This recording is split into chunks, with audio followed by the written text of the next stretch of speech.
November 25th, 2024. Halfcast 580, episode 580. Let's go. Of course, I have a few things to share with you guys. An evening of reflection.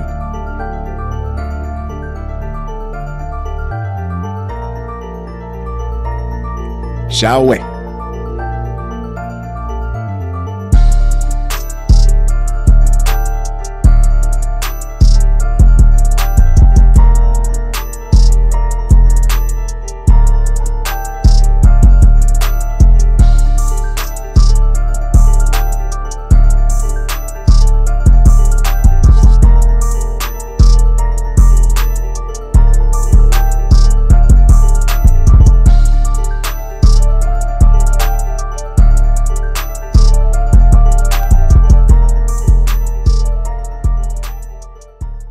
I don't know what to tell you. Educator feigns ignorance when cops ask if she's been stalking ex-boyfriend despite showing up at his work 33 times in 19 days. Hannah Freeman. Hannah Freeman?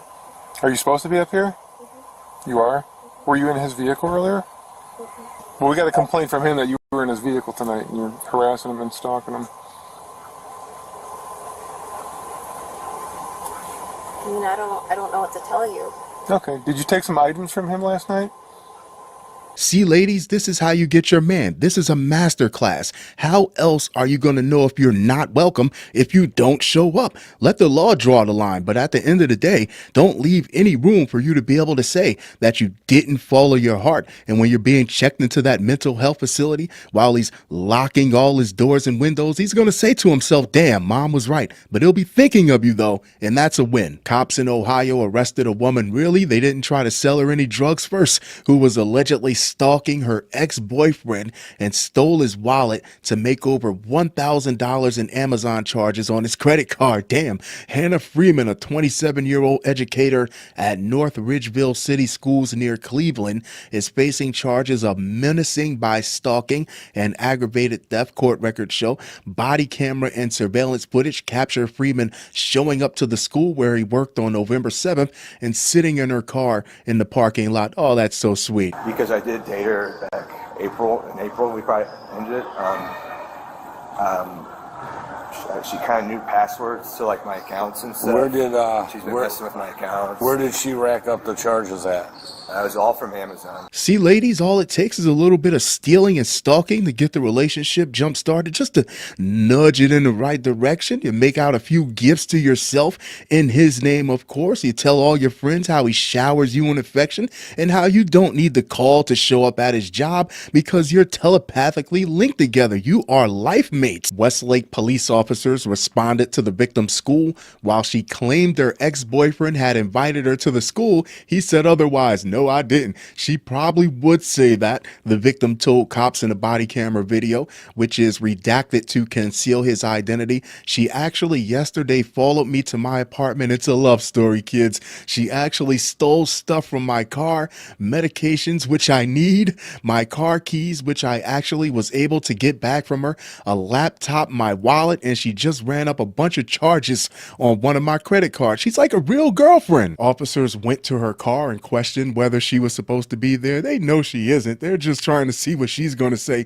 And not for nothing, the way these teachers are behaving nowadays, she could have been waiting for a student in the parking lot. No lie. She said she had been invited while denying she had broken into his car or was stalking him. Stalking is such a messy term. Let's just say she was visiting unannounced very often. Is your phone in the car? I am. I'm putting it down.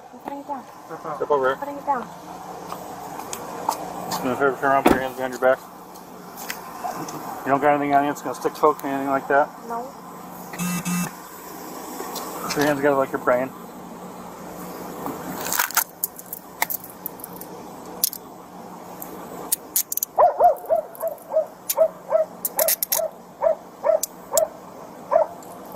Where are your keys for the car? I don't know. Stealing the medication amongst all things, that's kind of wild. That's something that people do when they know for sure that it's over and they're desperate and they're just looking for any way to get that person to contact them just one more time, even if it's out of anger. I don't know what to tell you. She said basically she told the cops to buzz off. Cops then took her into custody. Yeah, that'll do it. She is now free on bond. Is she going to end up in this man's bed naked under the covers one night when he gets up to go take a leak? According to an, she doesn't seem like a restraining order type of girl. According to an affidavit obtained by Cleveland NBC affiliate WKYC, cameras showed Freeman arriving at the victim's place of work 33 times in 19 days. You should strive to have that type of consistency in a relationship. She also allegedly made more than $1,000 worth of charges to his credit card on Amazon. North Ridgeville School said in a statement that the district placed Freeman on administrative leave and is cooperating with the investigation. There you have it, kids. Hannah Freeman. Be sure to check for her under your beds tonight. Tell me what you think. Next up. Man told ex-wife's new husband to flake off before stabbing him in the stomach on Thanksgiving morning. There's no place like home for the holidays. A little blood spatter on the Thanksgiving platter. What would make anyone think that it wouldn't be risky to have your ex under the same roof as your main at an especially terrible time to find out that your pimp hand just ain't as strong as you thought it was? A 72-year-old man in Florida has been arrested after he allegedly tried to kill his ex-wife's new husband. He want that old thing back, stabbing the victim in the stomach on Thanksgiving morning. Gregory Grant was taken into custody on Thursday and charged with one count of attempted homicide. Attempted means you failed. Records reviewed by Law and Crime show the Escambia County Sheriff's Office said that deputies at about 11:15 a.m., the turkey ain't even done yet, responded to a 911 call about a possible stabbing at a home in the 10,000 block of McGregor Drive in Pensacola, which is about 200 miles west of Tallahassee. 11 a.m. is a little early, isn't it? He must have had that one in the holster. That must have been simmering overnight because the family doesn't usually start falling out until about 8, 9 o'clock at night. But what do you expect when you're dangling this man's ex-wife in front of him like a piece of sweet potato pie and he's seeing what he once had and what he might never have again? Following a preliminary investigation, authorities determined that Grant was temporarily living with his ex-wife and her new husband. There it is. There's the problem. According to a report from local news website North Escambia, at some point on Thursday morning, the two got into an argument that escalated into a physical confrontation. You didn't see this coming? There had to be signs that it was brewing somewhere along the line leading up to this. The altercation culminated in Grant allegedly stabbing the new husband in the upper abdomen. Grant was taken into custody and booked into the Escambia County Jail shortly after 1 p.m. I don't even think the football games were on then. The victim just ruined Thanksgiving. The victim was immediately transported to a local hospital for treatment of injuries that were reportedly described as not life-threatening. The victim was identified by Pensacola ABC affiliate Ware as Alan Bingham. It's a tricky situation because it's not like this is a close friend or family member that fell off and just needs a place to rest their head until they get back on their feet. This is the ex-husband we're talking about here. At no point were any of you concerned that you might get up to go take a leak in the middle of the night and he'll sneak to your side of the bed to spoon his ex-wife one last time, or while you're getting that first Thanksgiving plate with that huge drumstick that he wouldn't be giving you the side eye. This was bound to manifest in some type of way, whether he said something outright or whether he pulled a stunt like this. Bingham spoke to Ware about the incident on Thursday afternoon, explaining that Grant had been homeless before he and his wife allowed Grant to stay in their home on a temporary basis. And I'll never fault someone for being compassionate. This was a very compassionate thing to do, but there was always going to be a risk involved with doing this. According to Bingham, Grant was clammed up in his room when Bingham Bingham told him to come out. You're nailing his wife mercilessly and often, and you want to just sit with him and watch the game like your buddies? He got real angry at me and told me to flake off, and he didn't want to hang or associate with me. Bingham said, which is a normal feeling. Bingham said he told Grant, I'm just trying to help you, per Ware. That's when the attack allegedly took place. He had a knife in his hand, which I didn't see at the time. Bingham told the station, I felt it stab me in my side. Then he tried to stab me again, but he cut my thumb trying to defend myself. I had his arm, so I took my right foot and tripped him, watched the sweep, and that's how I got away and called 911. Then he locked himself in the room. Bingham said he was just trying to be a nice guy and help Grant in a time of need. And that's the appreciation I get. He said, well, yeah, what would have made more sense, and this is just my opinion, is that we'll help you however we can, but you're not moving in. You're more than welcome to visit for the holidays or whatever, but you're not moving in. The sheriff's office reportedly said that the incident is not considered to be domestic violence. Grant remained in detention as of Friday. See, he still has a roof over his head. He is being held without bond. Records show Grant is currently scheduled to appear in court at 8:30 a.m. on December 20th. There you have it, kids. Gregory Grant. What would you do? Would you have your ex-husband or ex-wife move in with you and your new husband or wife if they were homeless, or would you just help them from afar, or would you just not help them at all? Fun show, fun show, fun show. The music for this episode is from Will B. Alexander. Get your music from Will B. Alexander. I'll leave the contact information down at the bottom. If you're a producer and you would like to have your music featured on an episode of this podcast, reach out to me at www.watchaeor.com or DM me on any one of my social media profiles. Support the podcast. Get yourself a monthly membership over at www.watchaeor.com. $5 a month. Get access to all my content, or sign up for Stage Dive, the platform for independent content creators. I am an independent content creator. $3.99 a month. Listen ad-free. You can't beat that. Or make a donation. My Cash App, my PayPal, my Buy Me a Coffee. All that info is up on the website www.watchaeor.com. That being said, I'm going to wrap this one up, but I'll be sure to talk to you guys very, very soon. Jusqu'à la prochaine. Bye.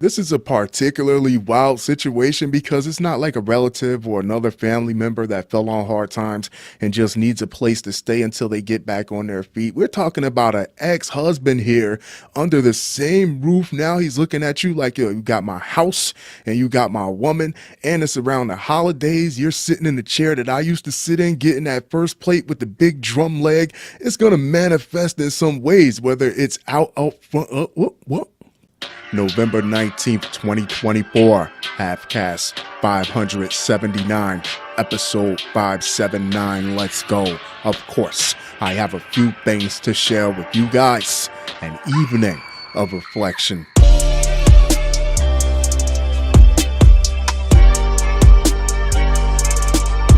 Shall we?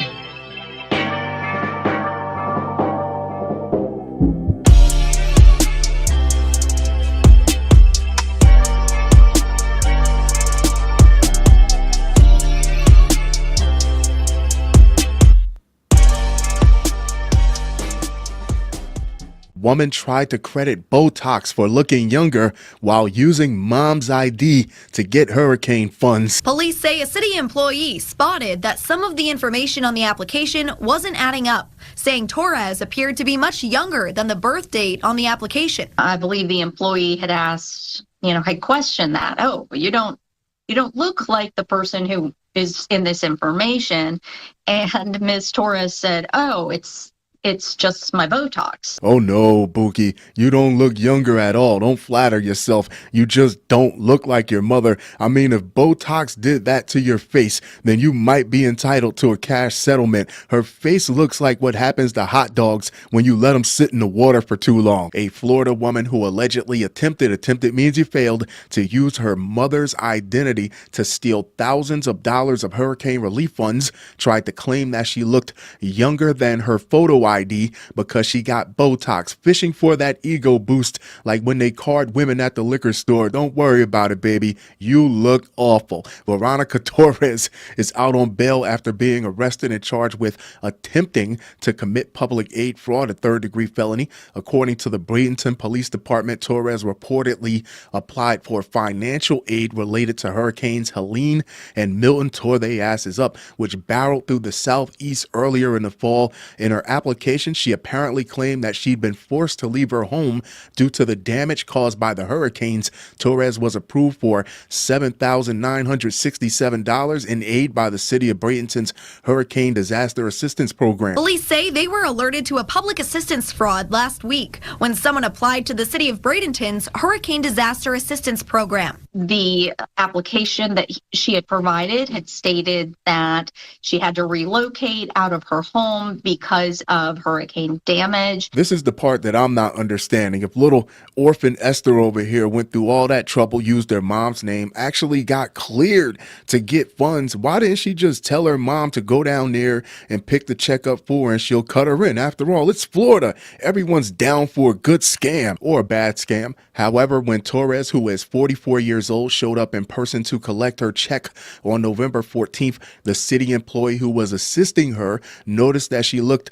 much younger than the person in the identification she presented. This is the employee who got Veronica to lying in the first place about why she looked so young. Her face looks like a slowly deflating birthday balloon. As the police department alleged, Torres used her mother's name, driver's license, and social security information to make her claim that why not have your mother finish the job and go down there and collect the check for you and y'all just split it, or you'll give her a cut, something. Just being greedy. The age of Torres's mother was not provided, but when asked to explain why she looked younger than the age she claimed to be in her application, Torres reportedly credited Botox treatments, damn Botox, with her youthful appearance. The police wrote that the explanation failed to convince the employee, who asked Torres to come back the following day. Her dumbass came back too. The employee also notified the police. When Torres returned, she was arrested for filing a false public assistance claim. Torres was released on $2,500 bond on November 16th. Police quickly realized Torres appeared to have tried to pass her mother's information off as her own. The mother didn't have any knowledge of this happening. Police say thankfully they were able to intervene before that check was handed over. There's a lot of people in our community with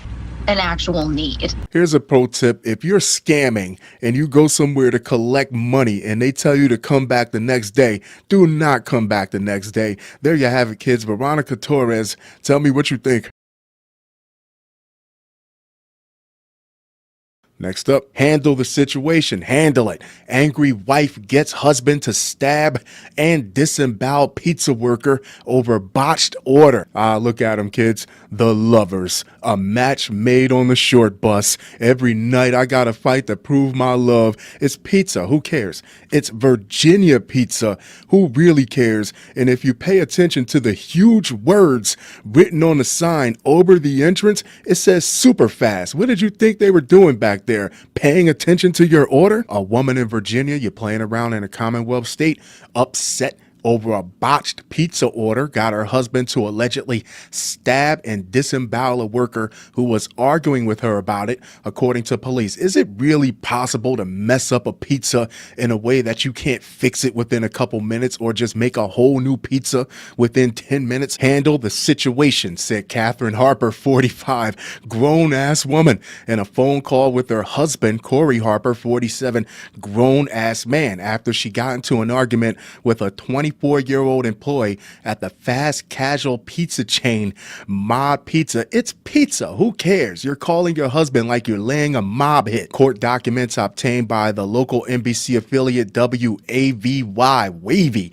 described the midday attack in graphic detail, with it allegedly being over a botched order from the Seattle-based pizza joint. There's so much wrong here. I'm like a kid in a candy store. First off, handle the situation doesn't necessarily mean come in and gut someone like a fish. Second of all, they're both idiots. 2 dead batteries can't start a car. The husband more so, because coming in, he had a chance to relieve his wife in a position where she was clearly agitated and handling it poorly, had a chance to de-escalate the tension between the employee on the other side of the counter, and probably walk away with a corrected order with enough time for them to finish their day and put this far behind them. But oh no, he had to come in and make things 100 times worse than they really were. Case records show Corey Harper is facing felony charges of malicious wounding and brandishing a firearm. You bought a gun and a knife big enough to gut someone over pizza, while his wife is charged with conspiracy to commit malicious wounding. I got something to say about that too. Give me a second.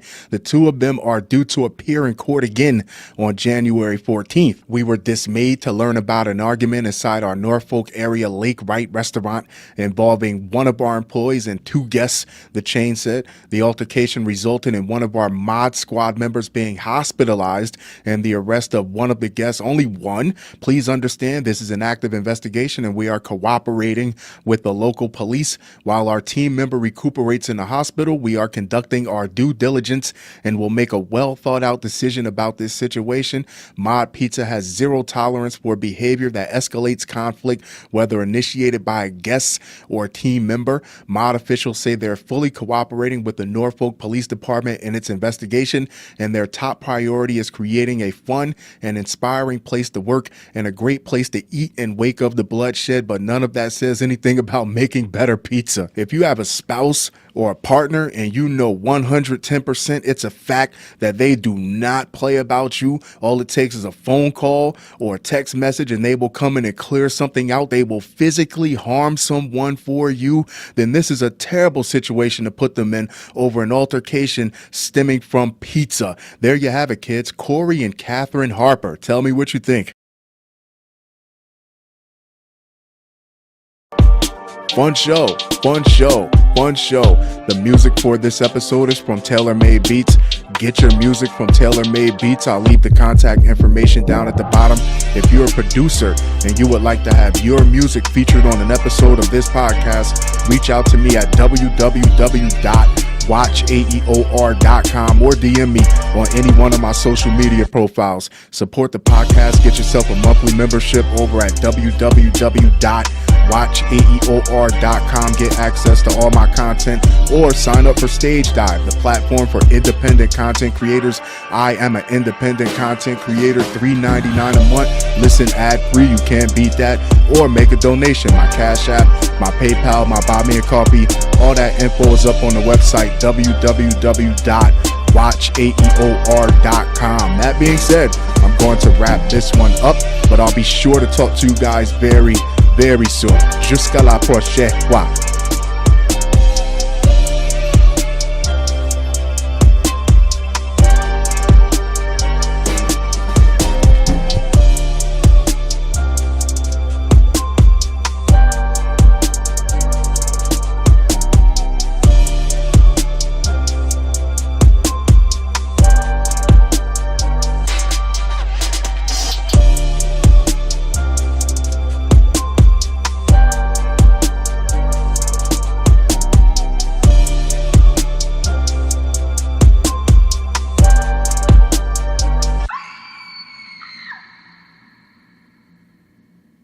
Ah, look at these two, the lovers, a match made on the short bus. Support the podcast, get yourself a monthly membership, $5 a month, get access to all my, goddamn it, November 15th, 2024, Halfcast 578, episode 578, let's go. Of course, I have a few things to share with you guys, an evening of reflection.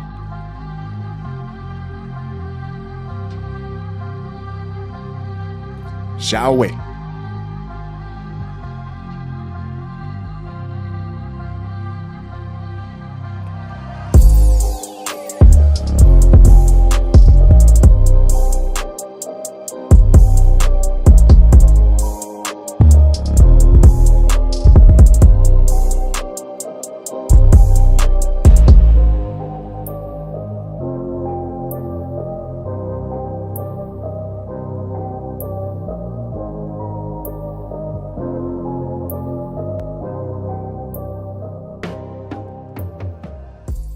Former Allentown, Pennsylvania police officer stole drug money from crime scene. Chrisley is facing 2 felony counts for theft and allegedly falsifying records. The DA couldn't give more details about why it took them 5 years to make those charges, but says everyone will be held to the court of law if they break it.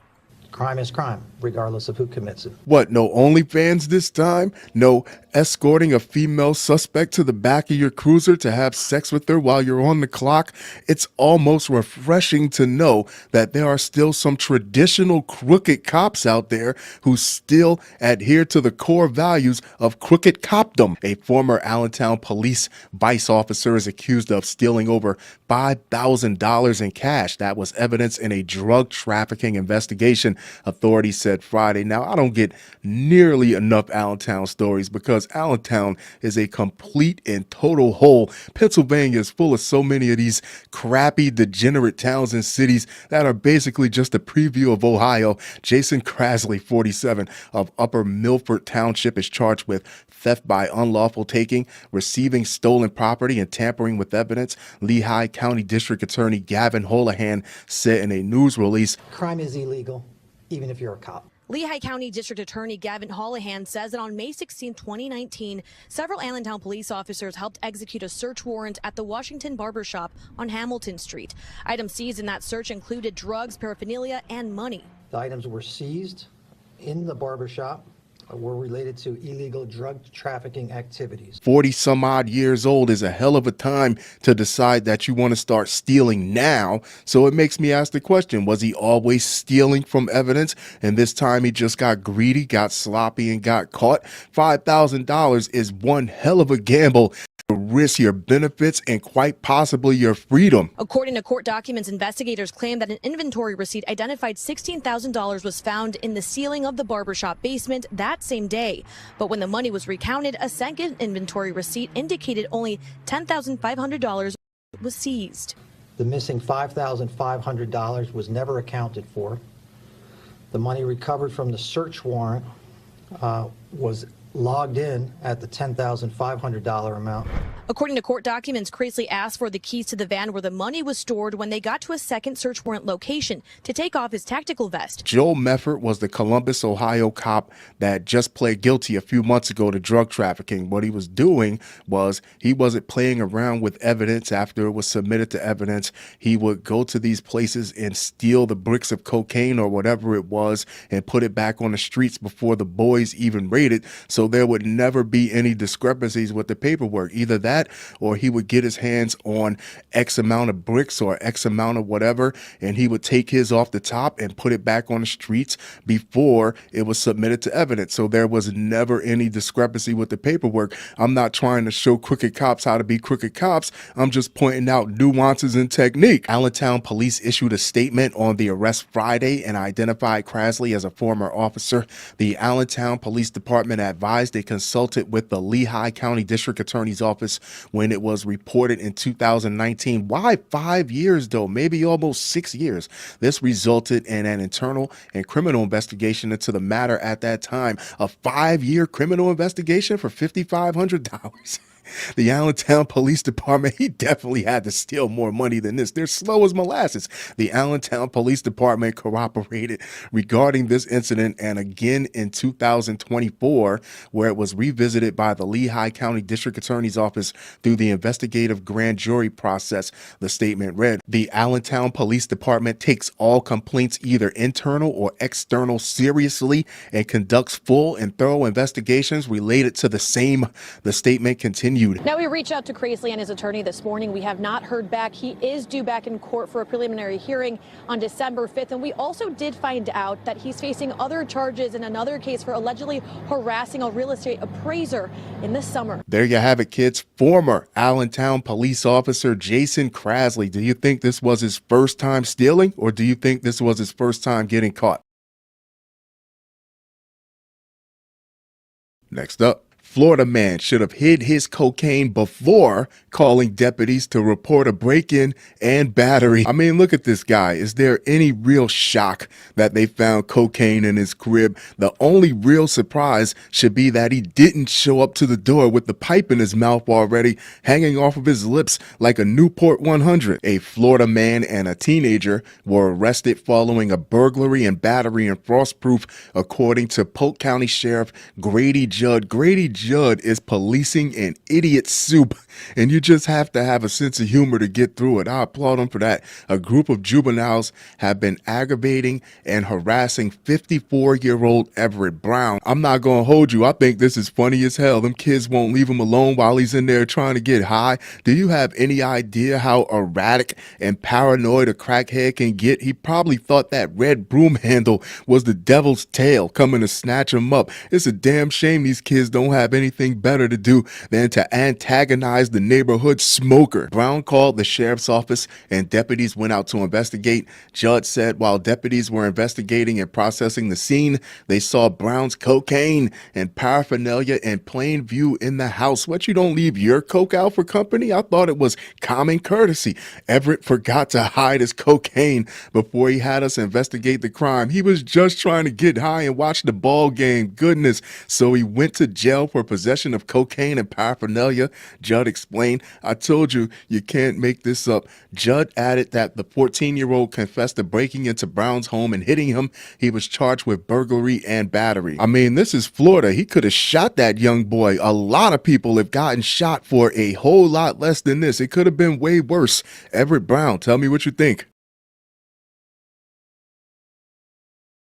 Next up, I guess we're hanging out in Florida for the rest of this show. Former St. Pete council member accused of hiding cameras in air vent to watch woman shower. You know what always puzzles me about these peeping Tom stories is that there's never anything sexy happening in the women's restroom or the women's bathroom. It's not like TV. I'm just going to put on my makeup. No, either they're going in there to do a number one, a number two, or they're changing a personal hygiene product. There's nothing sexy about that. When they tell people that I don't fart around my man, where do you think they're going? These bathrooms are nothing but fart lockers. And what's even more interesting to me is that how the hell can a 65-year-old man know enough to set up surveillance but can't change the parental settings on his Netflix subscription? A former St. Petersburg City Council member was arrested Friday for allegedly hiding cameras in an air vent so he could watch a woman as she showered and use the restroom. This Mission Impossible level effort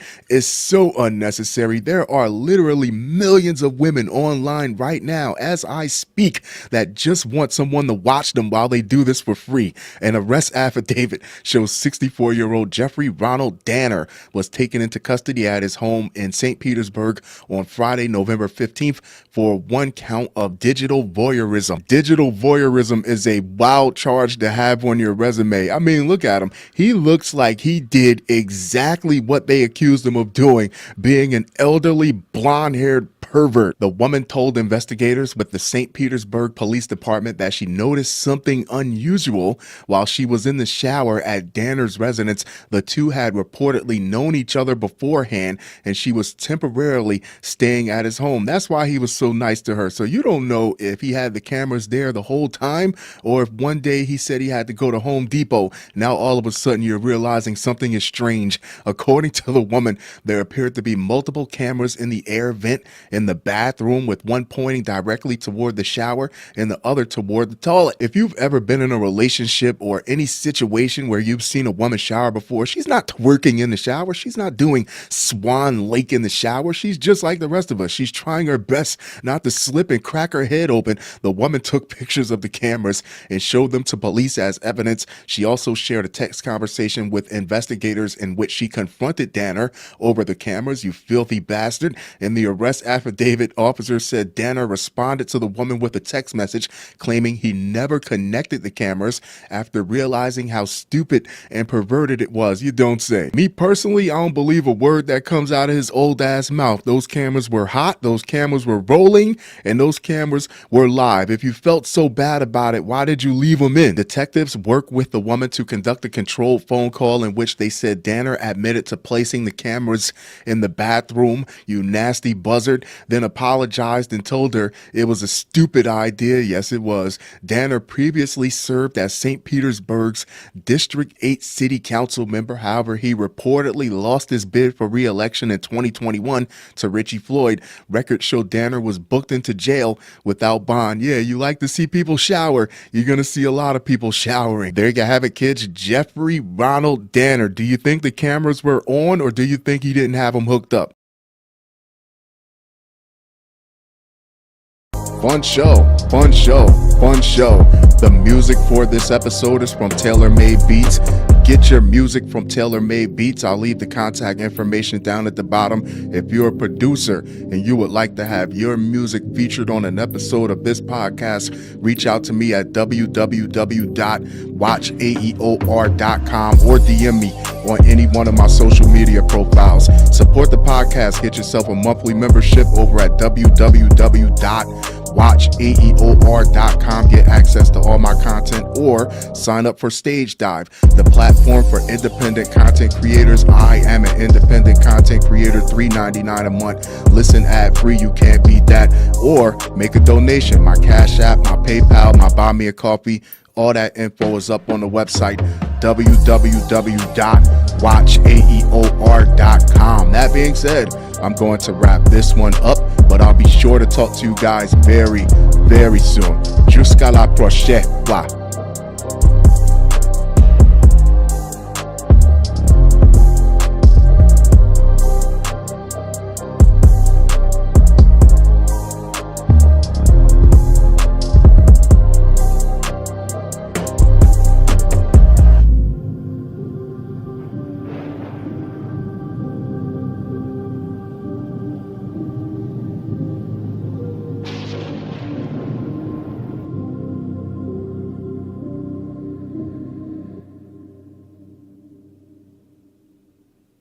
What always puzzles me about these peeping Tom stories is that women aren't doing anything sexy in the bathroom. Either they're going number one, they're going number two. They might be changing a personal hygiene product. That's not sexy at all. And when you hear a woman say, "I never fart around my man," where do you think she's going? These restrooms are nothing but fart lockers. And what's also interesting is that a 60-some-year-old man can set up surveillance, but he can't change the parental settings on his Netflix. On his November 9th, 2024, Halfcast 577, episode 577. Let's go. Of course, I have a few things to share with you guys. An evening of reflection.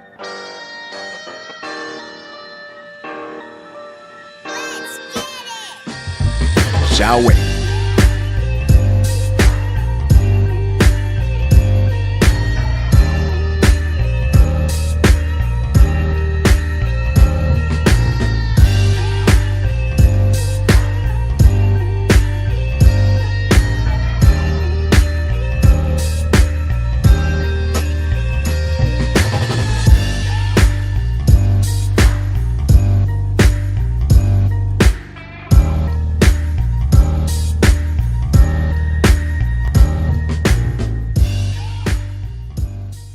University of Oregon employee on leave after telling Trump voters jump off a effing bridge. You can literally go if you voted for Donald Trump.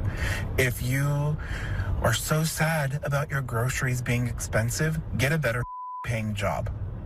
do better in life. Get a education. Do something. Because you are stupid. And I hope you go jump off of a bridge. It's only one term. What are you crying about? You act like they crowned him king or something. You act like when he gets in office, he's going to put his face on Rushmore.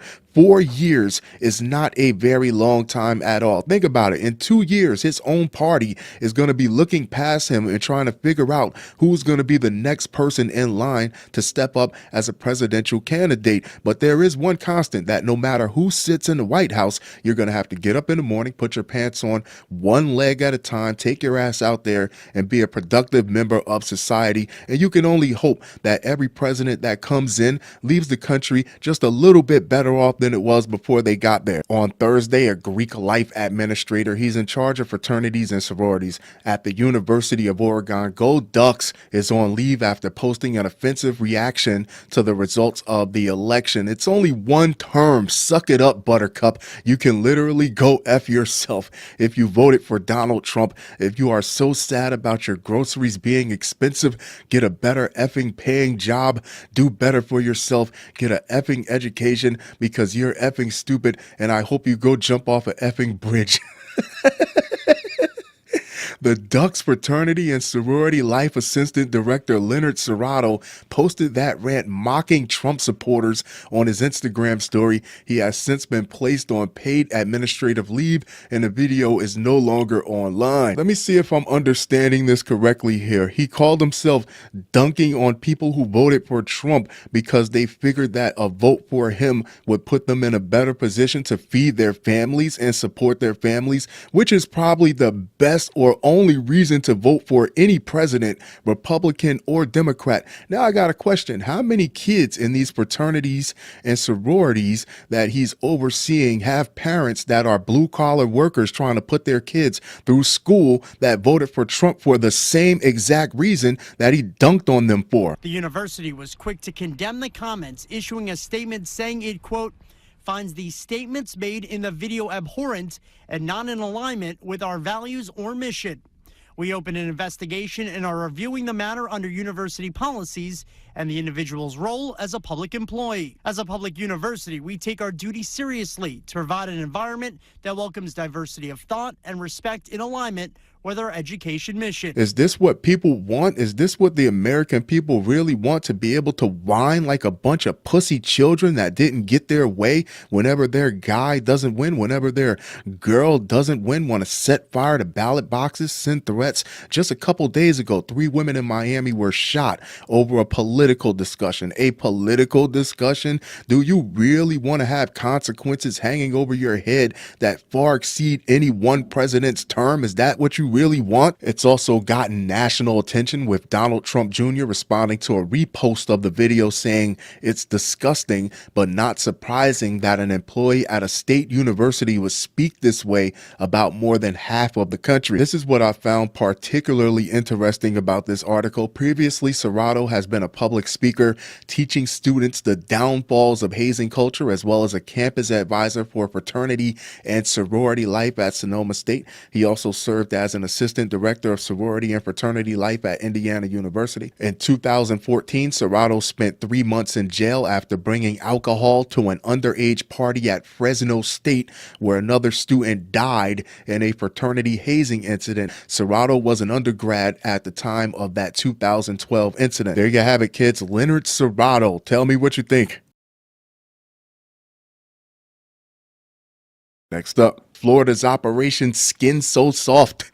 21 women arrested in massage parlor sting. Operation Skin So Soft was a 2-day undercover operation that began after massage parlors were audited to make sure they comply with the law. Detectives went to 12 massage parlors in Davenport, Dundee, Lakeland, and Winter Haven to get massages from the licensed therapists. And 20 of the women offered to do sexual acts for money unprompted. Which one of you nasty bastards was paying real money to bang Bao Wah and Fing Hua. They gotta be CCP operatives. China sent them over there and said, it's Florida. They don't have to be good-looking women, not at all. We just need boots on the ground in that area, and we'll save our much better-looking assets for more cleaner parts of the country. We'll call it Operation Miso Horny. 3 chicken wings with the fried rice. They said out of the 21, only one of them didn't offer sex to the undercover, and that's probably the best-looking one out of that bag of hags. In a press release, Polk County Sheriff Grady Judd said the undercover operation, which encompassed multiple massage parlor locations, is part of a larger effort to hold those who break the law accountable. At a press conference, he elaborated further, revealing that the name given to the sting, Operation Skin So Soft, was inspired by a compliment given to an undercover law enforcement official. We decided on that title because as we were auditing massage parlors, which we normally do for compliance with the law to make sure this sort of thing doesn't happen, one of these ladies said, "Oh, your skin's so soft, you must work inside." Judd told reporters on Thursday, "Well, sometimes we work in massage parlors." It doesn't take a great detective to figure out everybody's Asian. Everybody's from China. I mean, there's not another Asian country represented here, according to these ladies. So I often wonder, why do you have people from communist China here on legal work visas where they can infiltrate such areas? How does this even work? Is it like when cops are undercover and they have to smoke weed so the gang thinks that they're down, so the gang thinks that they're hip? How do you know a prostitute is a prostitute if you don't take any evidence from her? How do you know it's the real deal? Would having sex with a prostitute compromise the situation, or would it verify everything? All told, 22 parlors were audited, with 12 determined to be not in compliance with the law. Additionally, these facilities were engaged in alleged prostitution. Alleged means suspected. You were supposed to come back with a happy ending, some solid evidence. Those arrested ranged in age from 31 to 64. 64, that coochie should be on a porch knitting a sweater by now, right? With one arrestee in particular accused of being extremely aggressive when trying to initiate non-massage services. In fact, non-massage services, at least according to Judd, this particular individual tried to have full sex with an undercover detective at one point, becoming extremely aggressive. The undercover would say, no, just a massage, just a massage. So on 3 different occasions, she continued to try to come back and upcharge him to engage in sex. That extremely aggressive one had to be the manager, the final boss, the hurry up and buy, the you pay now of massage parlor prostitution. Among the misdemeanor charges spread out across the 21 arrestees are offering to commit prostitution, unlicensed massage therapy, resisting arrest, battery, and false imprisonment. While the latter is a 3rd-degree felony, the rest are misdemeanors. Furthermore, only one individual was charged with false imprisonment. There you have it, kids. Operation Me Love You Long Time. Tell me what you think. Fun show. The music for this episode is from Taylor Made Beats. Get your music from Taylor Made Beats. I'll leave the contact information down at the bottom.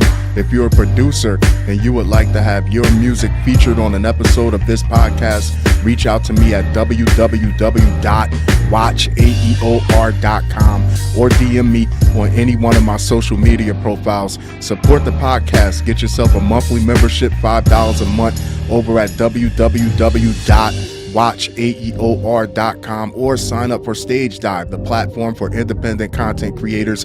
I am an independent content creator. $3.99 a month. Listen ad-free. You can't beat that. Or make a donation. My Cash App, my PayPal, my Buy Me a Coffee, all that info is up on the website, www.watchaeor.com. That being said, I'm going to wrap this one up, but I'll be sure to talk to you guys very soon. Jusqu'à la prochaine fois.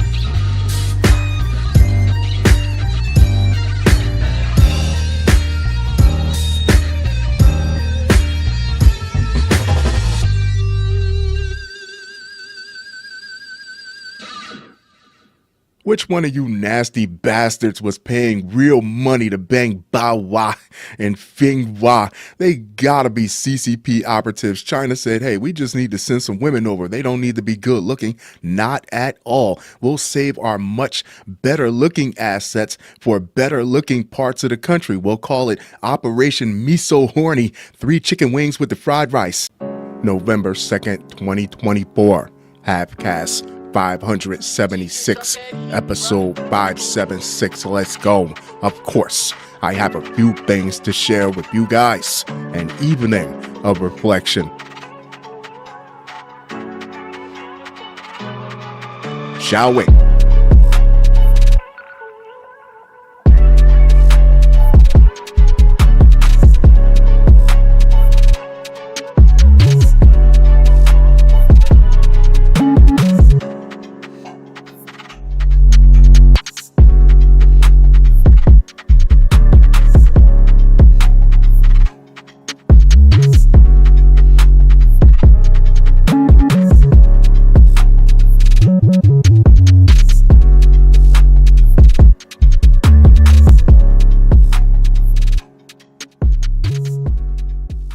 Man expecting to be tied up and have sex with young woman attacked with hatchet instead. Fellas, we really got to do a better job of keeping our kinks and our deep desires to ourselves. It's okay to have secrets sometimes, because telling someone that you're going to tie them up and have sex with them down on the beach has to be far more appealing than that Barnacle Phase 4 that sold them the dream in the first place. It was the song, not the singer. She looks like Dean Ambrose back when he used to wrestle with Roman Reigns and Seth Rollins. A man expecting to have sex with a young woman after allowing her to tie him up on the beach was instead attacked with a hatchet, according to a Volusia County Sheriff's Office report. That's a hell of a way to kill the mood. The attack occurred near 1900 Ocean Shore Boulevard in Ormond by the Sea at 8:34 p.m. on Wednesday. Alana Cagle, 18, of Daytona Beach. 18 is very young, but is still old enough to know that this is very wrong, tying someone up and trying to assault them with a hatchet. And her boyfriend, Wayne Streeter, the bum, we'll get into him in a second, of Ormond Beach, were each charged with aggravated battery with a deadly weapon. Both suspects were released from the Volusia County Branch Jail on $5,000 bail. Talk about the stupid leading the stupid. Most men take their girls to Topgolf. They take them to a movie or maybe something to eat. He got her out there on a whole dummy mission on the front line, looking to set someone up like this is date night, like this is what relationships entail when you are a couple. This man could have been a whole serial killer that snatched your woman up, never to be seen again. All I'm saying is people with jobs don't have time to do stuff like this. The victim said that he agreed to come to the beach with Alana Cagle so that she could tie him up on the beach and have sex with him, according to a charging affidavit. I can only assume that he didn't know her, that he was a stranger to her, because if he was familiar with her, then he would know that she had a man. And I do use the term man very loosely. The victim said he started getting odd vibes. This whole situation is nothing but an odd vibe from Cagle, who sat 5 feet from him and then started tying his legs with a piece of yellow rope. The victim said he did not feel comfortable, so he told Cagle he had changed his mind. Oh no, buddy, it's too late for that. At that moment, Streeter appeared, according to the narrative of the arrest report. Being propositioned by a meh-looking woman to have sex on the beach would be mildly interesting, I guess, but once it comes to tying someone up, especially after we just heard about Sarah Boone zipping her boyfriend in a suitcase and leaving him to suffocate, putting someone in handcuffs, tying someone up, or putting someone in a confined area where they can't move around, these things have to be considered very carefully. They have to take priority before going on to get your nuts out of the sand, pun intended. The victim began to untie his legs, but Cagle jumped on his legs. She already looks like Smeagol. This must have been a goddamn nightmare for this guy. He fought her off and ran with Streeter giving chase, tackling the victim to the ground. Streeter choked the victim until he could hardly breathe, according to the report. Cagle started punching the victim, the report detailed. The victim told the deputy that he observed Alana with what appeared to be a hatchet as she was striking him all over. The victim said he fought for his life, as you should. should and escaped the beating, running onto Ocean Shore Boulevard where he saw a deputy's patrol car. The deputy who picked up the victim reported seeing a shirtless man bleeding heavily from one leg and other parts of his body, frantically shouting and waving at cars on Ocean Shore Boulevard. The victim had multiple cuts to his abdomen, kneecaps, shins, and a deep cut on the upper left part of his back. The victim was transported to Advent Health Daytona to be treated for his injuries. This story is still very early, so it's light on the details, but what sticks out to me is that there doesn't appear to be any robbery attempt. With these stories about setups, all the stories that I've caught about setups, there's always some sort of robbery attempt involved, and this one doesn't seem like there was any rhyme or reason, that they were just looking for someone to harm, like an ashy Joker and ugly Harley. Cagle and Streeter were arrested shortly after the incident in a traffic stop. Blood and the victim's backpack were found in the vehicle. Now, did they have the victim's belongings because the victim left them behind when they were running and they were just collecting evidence, or was it really a robbery? I really don't know at this point. At the scene of the attack, deputies found a yellow rope, a t-shirt, a hat, and a sheath for a hatchet. Investigators also found blood. A hatchet is a really odd tool to use on a robbery, though. Investigators also found blood on a beach walkway and in the park where the victim ran. Cagle asked for a lawyer and declined to speak with deputies. Streeter said she was picked up by Cagle to go to the beach and that he didn't know how the victim got on the beach. You were behind the whole thing. Stop it. Allegedly. He claimed the victim had pushed Cagle down and that prompted Streeter to punch him in the face. After the fight, he and Cagle drove off. He said, "There you have it, kids. Alana Cagle and Wayne Streeter. Does this seem like a robbery gone wrong, or does it seem more like they were really out to just harm someone?" Let me know what you think.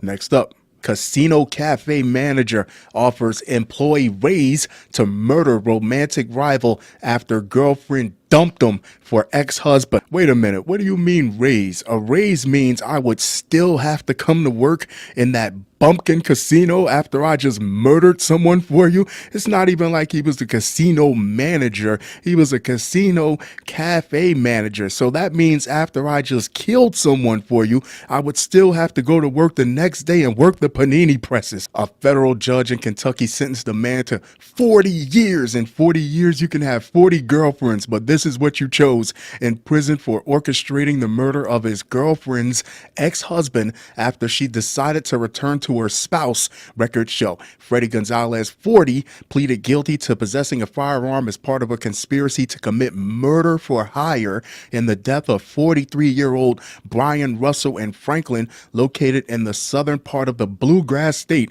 Gonzalez, a manager at a cafe at the Kentucky Downs Casino and Hotel, hired one of his employees to murder Russell. The employee, Xavier Posey, the dumbass that he is, shot Russell to death at the victim's home on December 30th, 2020. The failure of it all, though, you caught this woman coming out of a split. Then after being with you, she realized that there wasn't a damn thing out there for her in these streets. She didn't try to find another boyfriend. She didn't test the market. She went rocketing back to her ex-husband. You made a divorced woman want to run home and put her marriage back together. A true testament of a horrible human being. Then on top of that, you set a whole nother person to handle your relationship problems. According to prosecutors, Russell and his ex-wife were high school sweethearts who were married for 16 years and had 2 kids together. In 2018, they separated and divorced, but maintained contact to co-parent their children. She began dating Gonzalez in 2020,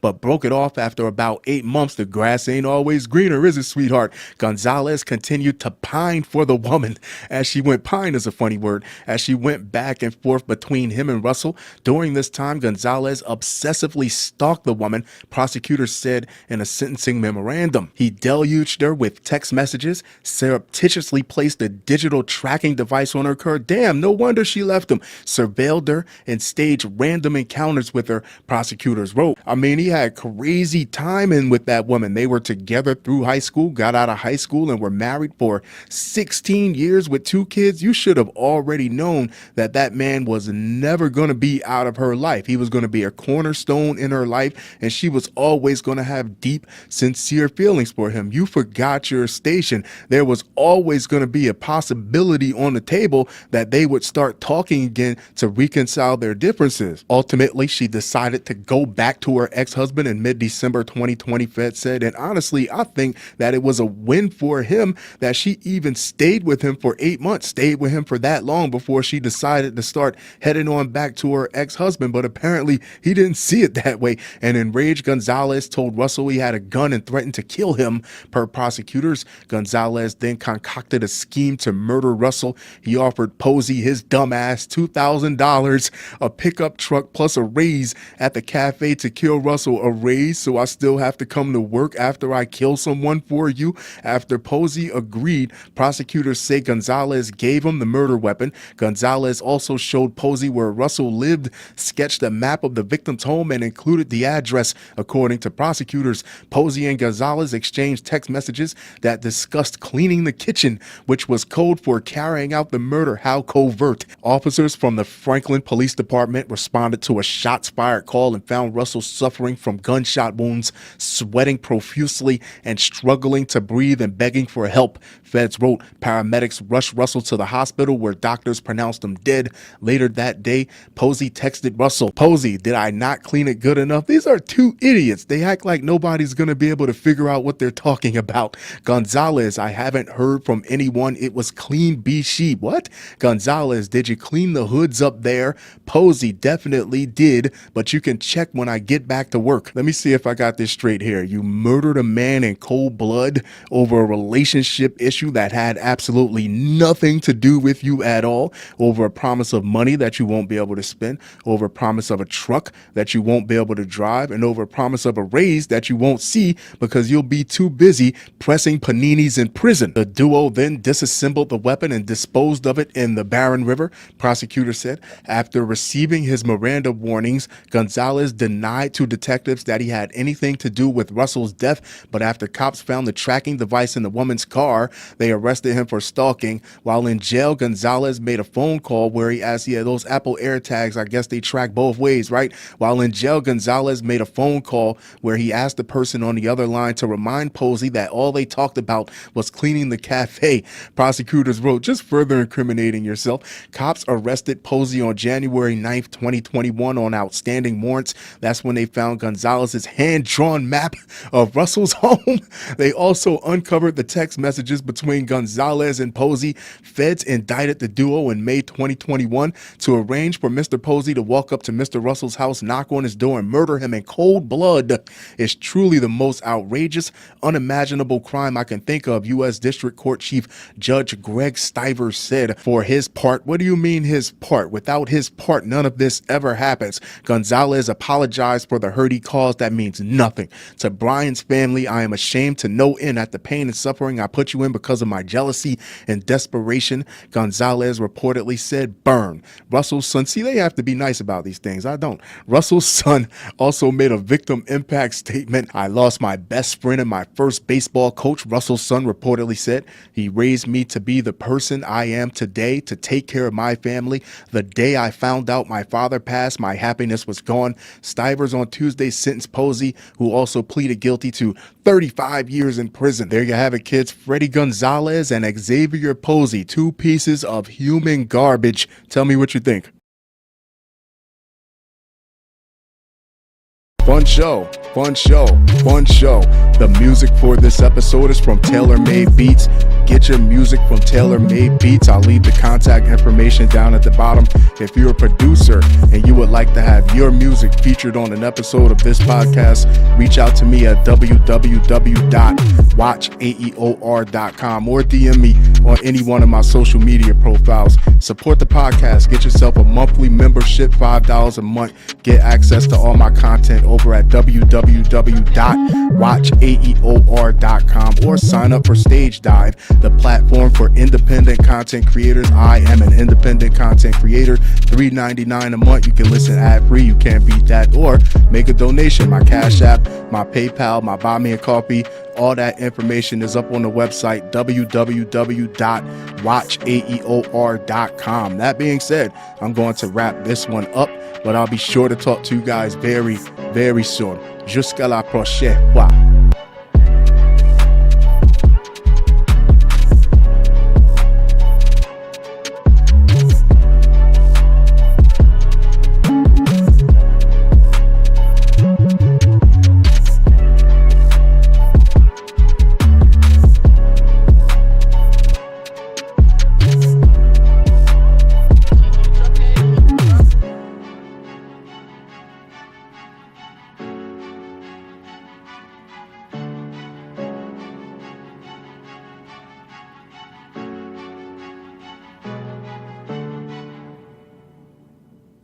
Wait a minute, what do you mean raise? A raise means I would still have to come to work in that bumpkin casino after I just murdered someone for you. It's not even like he's the casino manager. He was the casino cafe manager. So after I murdered someone, I would still have to come to work the next day and work the panini presses, but I'll have a raise though, right? Yeah, no.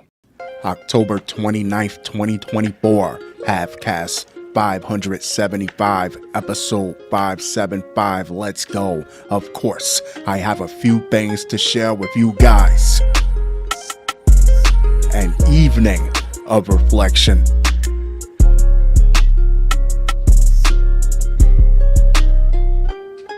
Shall we?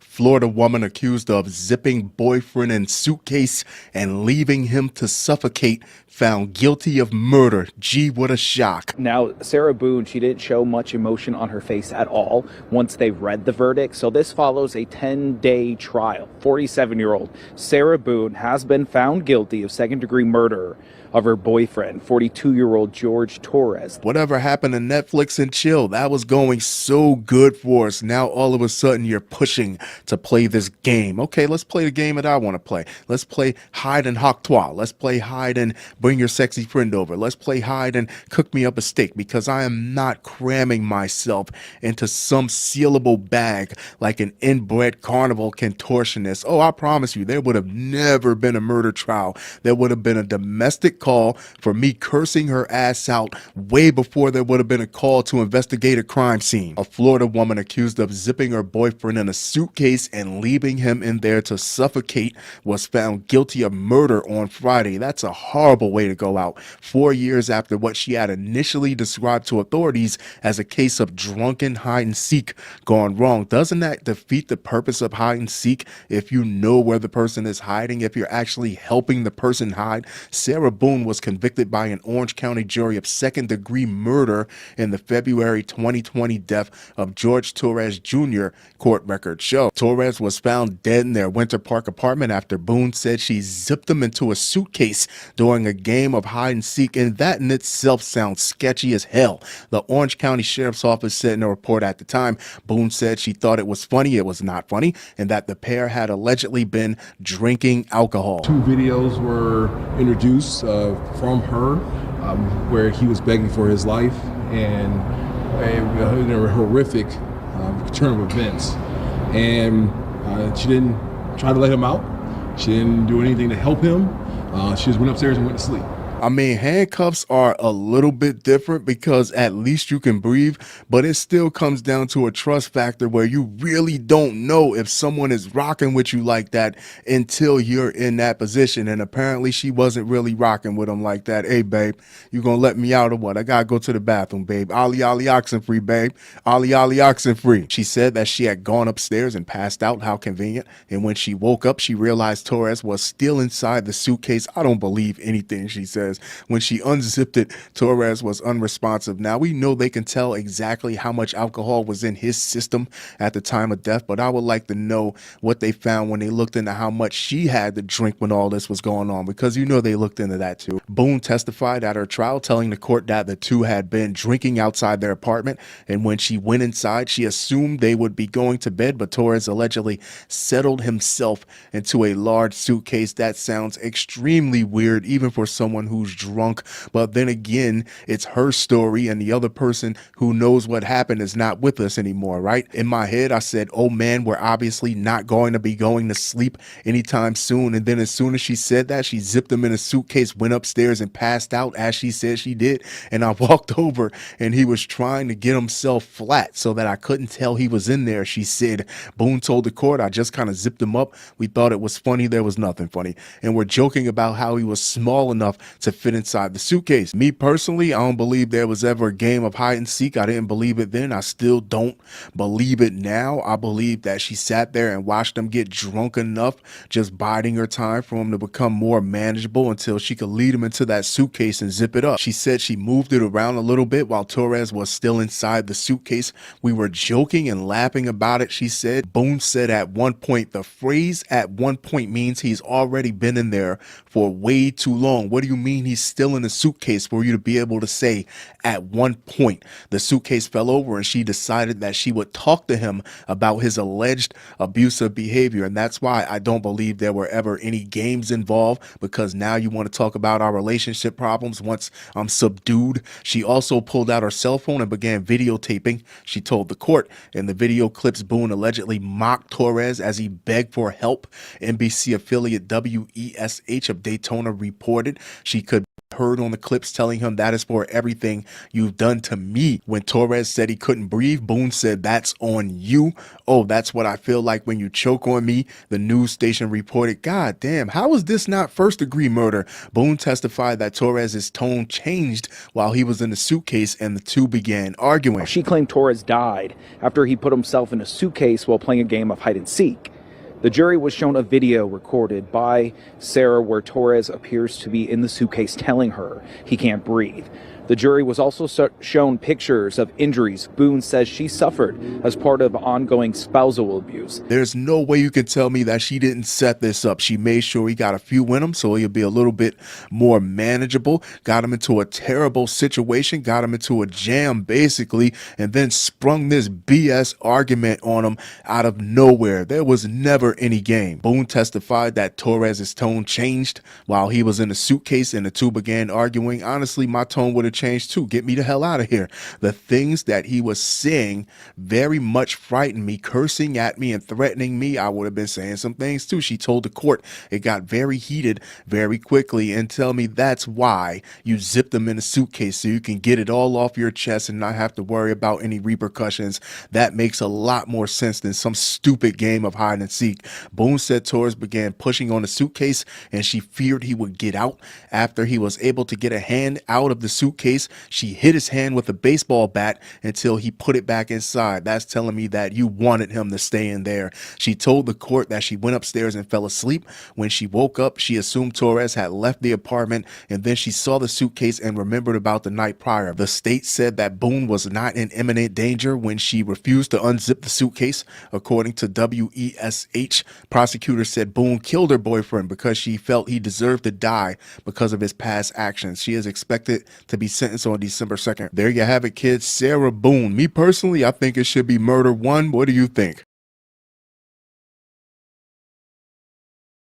Next up, I'll wash your car. Bell's bondsman used code words to free women from jail in exchange for sex. Bail bondsman Russell Moncrief is now in jail. Investigators say he abused his power with clients, and now he's amongst some of them in the jail population. Attorney General Ashley Moody made the announcement on Tuesday, saying he abused his power, offering sex to female clients in exchange for bond. It's Florida of all places, so you know a Bell's bondsman bondsman is down there printing his own money. How booming could business possibly be that you could really offer sex as an alternative payment method? Will that be debit, credit, cash, or coochie? A Florida bail bondsman is behind bars after authorities say they uncovered a years-long scheme where he would pay to get women out of jail in exchange for sex. You always pay for it in one way or another, right? Russell Bruce Moncrief, 75, of Moncrief bail bonds, is facing charges of racketeering and human trafficking, according to the Central Florida-based Metropolitan Bureau of Investigation. The investigation began in 2021 when victims of a local attorney busted for human trafficking, John Gillespie, told authorities about Moncrief's actions. One victim said Moncrief paid her bail and the two went to Gillespie's home where they had sex. A 178-page probable cause arrest affidavit said. Whether it's true or false, this definitely gives us a black eye in the bail profession. I'm going to preface this by saying if this is what he did, then he's dead wrong. It's illegal and unethical. But you didn't have to go to jail either. You didn't have to go to jail knowing that you didn't have two nickels to rub together. You didn't have to bring him into your situation knowing that you would have to agree to his terms. What did you think was going to happen? That he was going to put his money up, come get you, take you for ice cream, and that'll be that? If you knew the code word, then you already knew what it was hitting for. A former inmate told investigators how women in the Orange, Osceola, and Brevard County jails talked about Moncrief bonding them out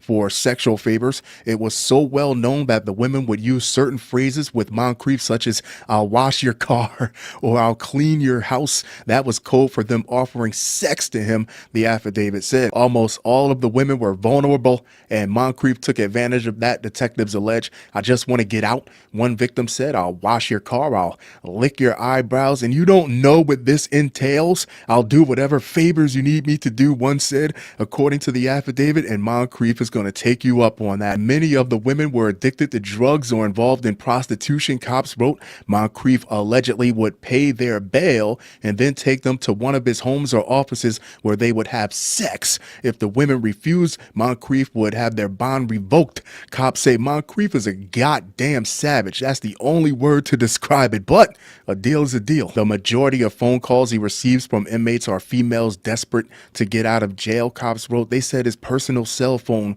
was only taking females' phone calls. The female inmates tell them they are willing to do anything or beg him for help, although these female inmates clearly do not have the required 10% collateral for the bond. Russell Moncrief entertains them and agrees to bond them out. When a male inmate calls him, Russell Moncrief discards them and tells him to call his office. Yo, that's messed up. You surely don't get a conspiracy charge or a racketeering charge unless they have some kind of proof.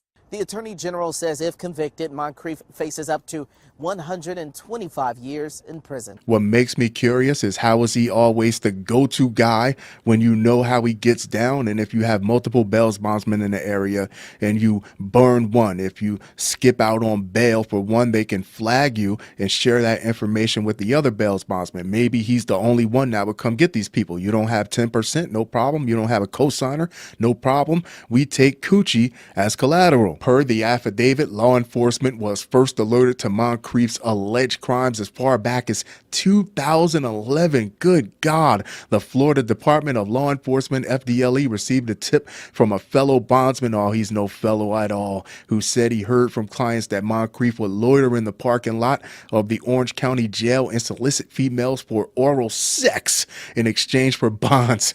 The affidavit said, if you're going back to 2011, we in 2024, that is a lot of, what do you want to call it, favors. The tipster further stated that the activity had been going on for years. FDLE forwarded the complaint to the Department of Insurance for further investigation.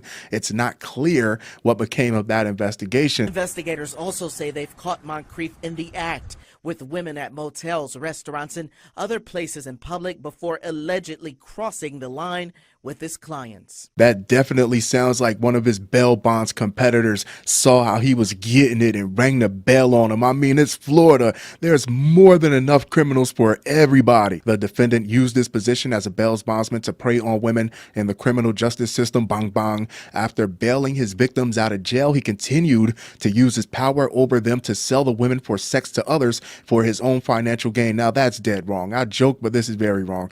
Working with MBI, we uncovered this sickening scheme, and we will prosecute the defendant on human trafficking and racketeering charges, Florida Attorney General Ashley Moody said in a statement. Agents raided Moncrief's offices in Orange, Brevard, and Osceola counties over the summer. He had a pretty established business going on here.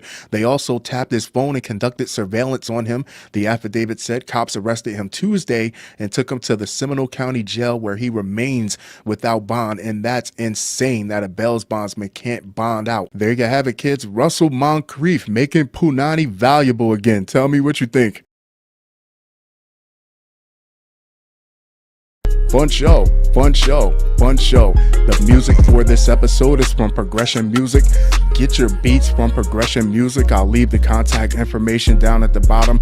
If you're a producer and you would like to have your music featured on an episode of this podcast, reach out to me at www.watchaeor.com or DM me on any one of my social media profiles. Support the podcast. Get yourself a monthly membership. Get access to all my content, $5 a month, or sign up for Stage Dive, $3.99 a month. Listen ad-free. It's a great way to support independent content creators. I am an independent content creator. Or make a donation. My Cash App, my PayPal, my Buy Me a Coffee. All that info is up on the website, www.watchaeor.com. That being said, I'm going to wrap this one up, but I'll be sure to talk to you guys very, very soon. Jusqu'à la prochaine fois.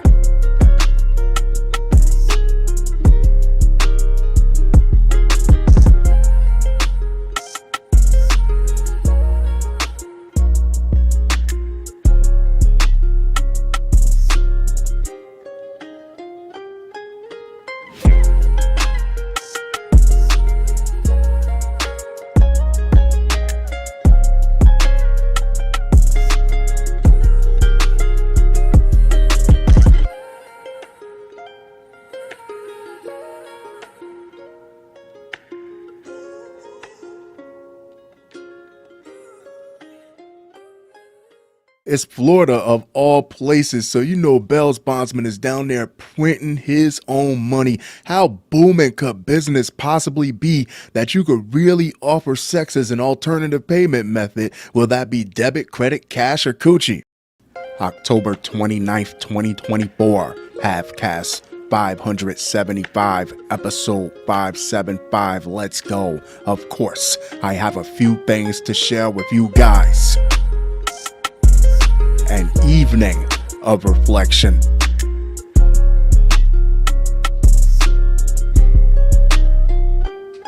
Shall we?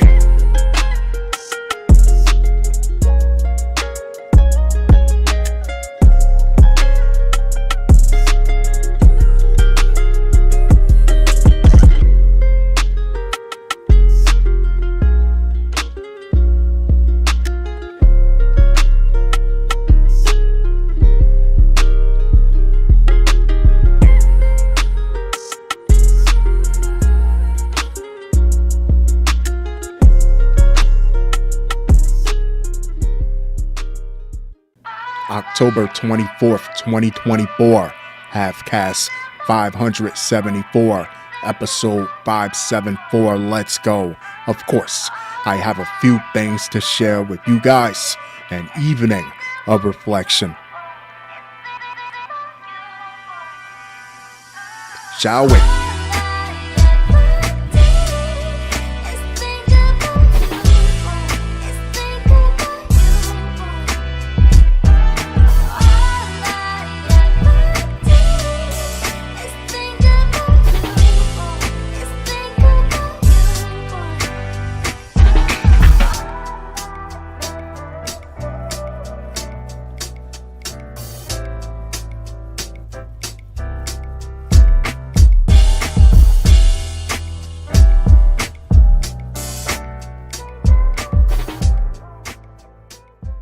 Houston, I've been waiting for you. It's been a while. Houston husband and wife accused of trying to kidnap, kill man she cheated with. Houston man is sharing his story after surviving an alleged plot to kidnap and kill him. The suspects in the case, a woman he was having an affair with and her husband.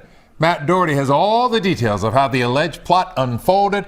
up until the moment shots were fired. Let's be honest with each other. That man didn't do anything to that woman that she didn't want to happen or allow to happen. If your wife has taken a liking to sleeping with other men, we'll say she's been bitten by the bed bug, and you feel like you have to kill every last man that she sleeps with, you better be prepared to become either a mass murderer or a serial killer to save your happy marriage. A judge has set high bonds for a Houston husband and wife who are accused of trying to kill the man she was having an affair with. Using murder as a bonding exercise to glue your marriage back together or to atone for the adultery of another spouse is insane. Some people just go to therapy. Omar Bishtawi and Hannah Alalawimi, I'm not saying those names anymore, are husband and wife. They are parents to 3 kids, and Houston police say they are now also criminals. According to details that came out in court, the couple tried to kidnap and kill the man she was cheating with. At 9 o'clock on Saturday night, prosecutors say 35-year-old Hannah Alalawimi told the 36-year-old man she'd been cheating with to go to this Chick-fil-A on Westheimer near Fondren. Prosecutors say the man never knew she'd also brought her husband along with her, 48-year-old Uber driver Omar Bishtawi. Who knew a woman wearing a burqa could be so damn freaky? I thought that was the whole point, was to help stave off temptation from other men. I guess whatever she's packing under that garb transcends all religion, society, culture, and dogma. And I have to admit, I'm kind of curious. It's alleged you are both married to other people, and when the complaining witness's wife found out about the relationship, the complaining witness broke off the relationship, says a judge as he's reading probable cause to the couple. She said, "I can't come over and play with you anymore." That, however, wasn't the end of it. According to court records,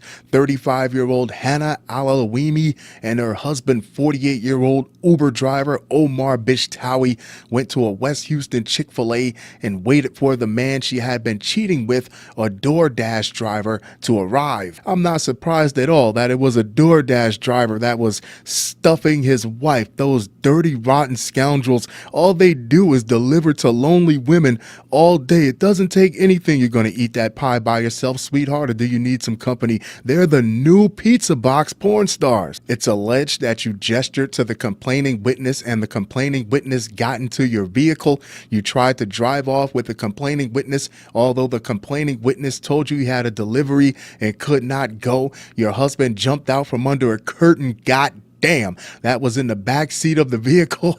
Put the complaining witness in a chokehold and press the firearm against the complaining witness's head. You better be ready to kill a lot of people, buddy. The complaining witness tried to get away, and your husband shot the complaining witness 2 times, the judge explains. The gunfire and attempted kidnapping, according to court documents, happened at the same Chick-fil-A where the wife and her boyfriend would meet, and then the two, according to court records, would drive behind the nearby Target to be alone. Among the things he says he was told while he was in a chokehold by Hannah's husband is that he had to die because he had dishonored her. Having sweaty burqa sex behind a Target, just living the dream, huh?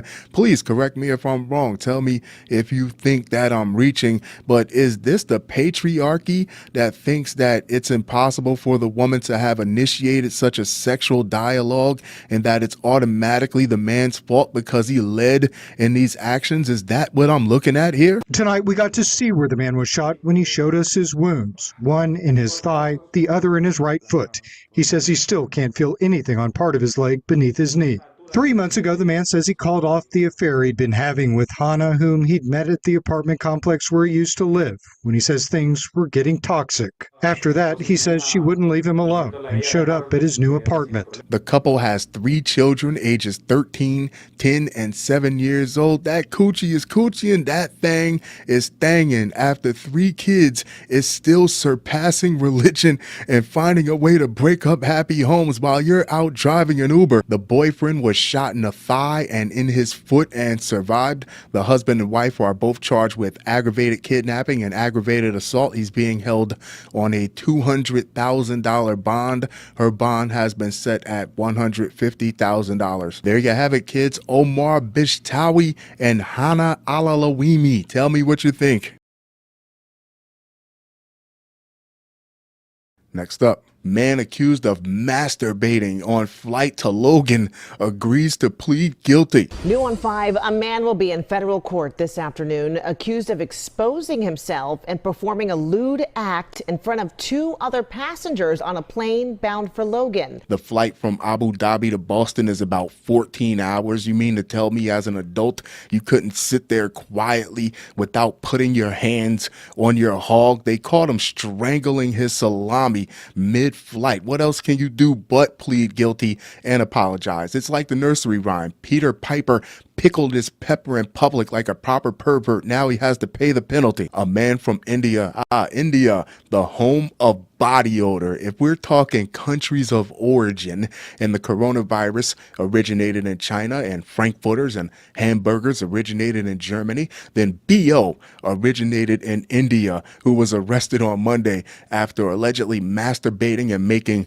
non-consensual sexual advances toward a passenger on a flight from Abu Dhabi to Boston. Go Yankees has agreed to plead guilty. Documents show Krishna Kunapali, 39, allegedly made unwanted sexual advances toward a female passenger on the Etihad Airlines flight, including touching her hair and taking pictures of her without her permission, the U.S. Attorney's Office said in a statement. Kunapali also allegedly offered to give the woman $5,000 to spend the night with him in Boston, according to an affidavit. We've all heard the stories of passport bros traveling outside of the United States to these tropical lush paradises to have interactions with beautiful exotic women. How you going passport bros in Boston of all places? How bad is the situation in India? I bet he's married. A crew member intervened and Kunapali returned to his seat. You were touching a random woman's hair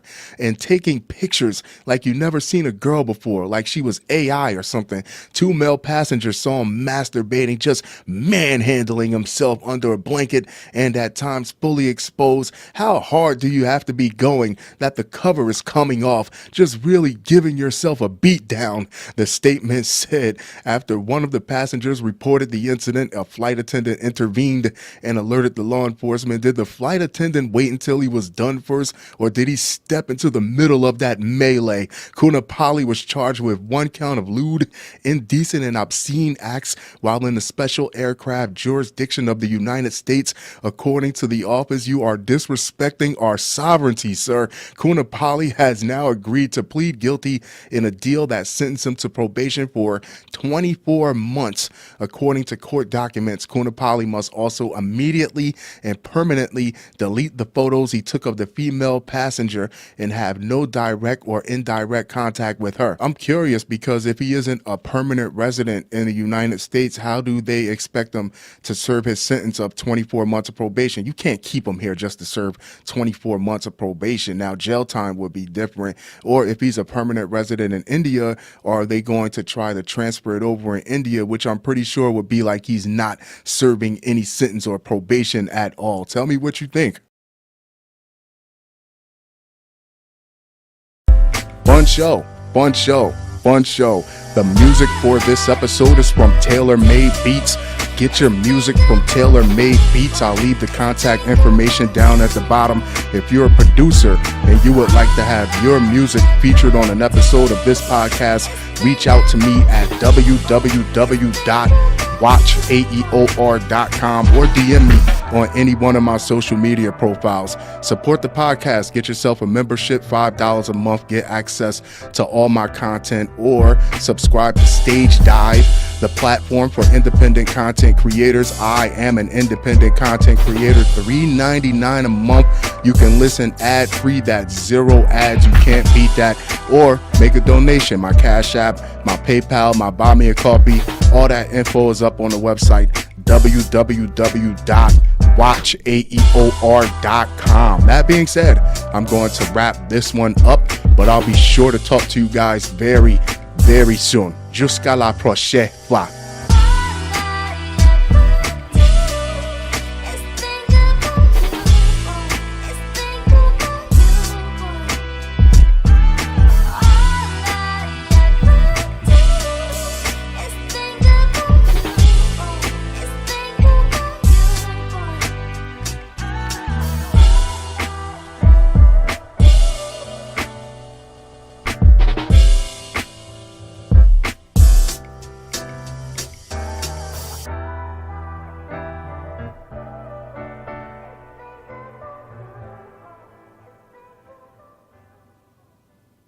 We've all heard the stories of passport bros traveling outside of the United States to tropical paradises to have these interactions with exotic women. How you going passport bros in Boston? How bad is the situation in India? I bet you he's married. I bet you he's married. October 20th, 2024, Halfcast 573. Episode 573, let's go. Of course, I have a few things to share with you guys. An evening of reflection.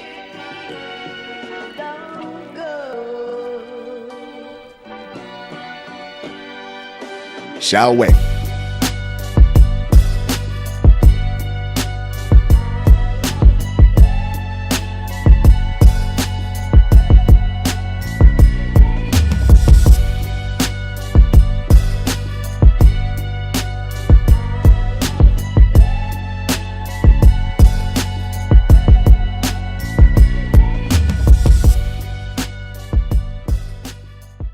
Ex-Alameda deputy can no longer work as California officer after Santa Rita jail feces attack. The 4 guards are accused of helping inmates gas each other. Now that is a prison term, meaning to throw saved feces and urine at jail guards. And in this case, it was allegedly reversed, with the guards helping inmates gas each other. This happened in the maximum security section of the Santa Rita jail, which does not have cameras in it. What is it with law enforcement and feces of all things? Back in December 2022, almost 200 episodes ago, shameless plug, I caught the story of Matthew Luckhurst, a San Antonio police officer who was fired for giving a homeless person a feces sandwich. He ran to another department like most cops do nowadays in Floresville, Texas, and when the people found out who he was, they told the mayor that they do not want him policing our streets. Feces is not only disgusting, it has a very dehumanizing aspect to it. It's a punishment. And just like your counterparts on the streets, your job in corrections, it's not to give out punishment, it's to sleep with the inmates. No, it's to keep order within the facility. Anything other than that, you're forgetting your station. A former Alameda County Sheriff's deputy is on California's police officer decertification list after she was convicted of orchestrating a feces throwing attack against a man incarcerated at Santa Rita jail. Your job is not to dole out any punishment to anyone. That is way above your pay grade. Sarah Kraus was listed on the Commission of Peace Officer Standards, or POST, decertification list on October 7th. As of Friday, she was one of 381 officers up for decertification. I guess there's going to be some job openings, huh? Which means if approved by commissioners, they can no longer work as law enforcement anywhere in the state. I love this. California enacted this law in January 2023. Sheriff Ahern himself told KPIX5 that this investigation began back in January when Internal Affairs came to him with the allegations. Now, there are 4 guards allegedly involved: Eric McDermott, Stephen Sarkos, Sarah Kraus, Justin Lynn. They are facing charges ranging from intimidation of a witness to assault under the color of authority. It's become apparent, it's become glaring that law enforcement doesn't care about terminations anymore. They don't care about being fired. They'll go to another precinct. They won't even change their behavior. They won't even better themselves. They'll continue doing the same thing that got them fired at the last precinct. We need more of these decertifications. Give these people something to really think about before they go trigger happy or they commit some other type of extreme police misconduct. I would like to see federal decertifications. You can't practice anywhere in the country, but baby steps, state by state, is a good start. Kraus, who hasn't worked for the sheriff since 2018, and her former colleague, ex-deputy Stephen Sarkos, pleaded guilty in 2020 to being part of an attack on Fernando Miguel Soria,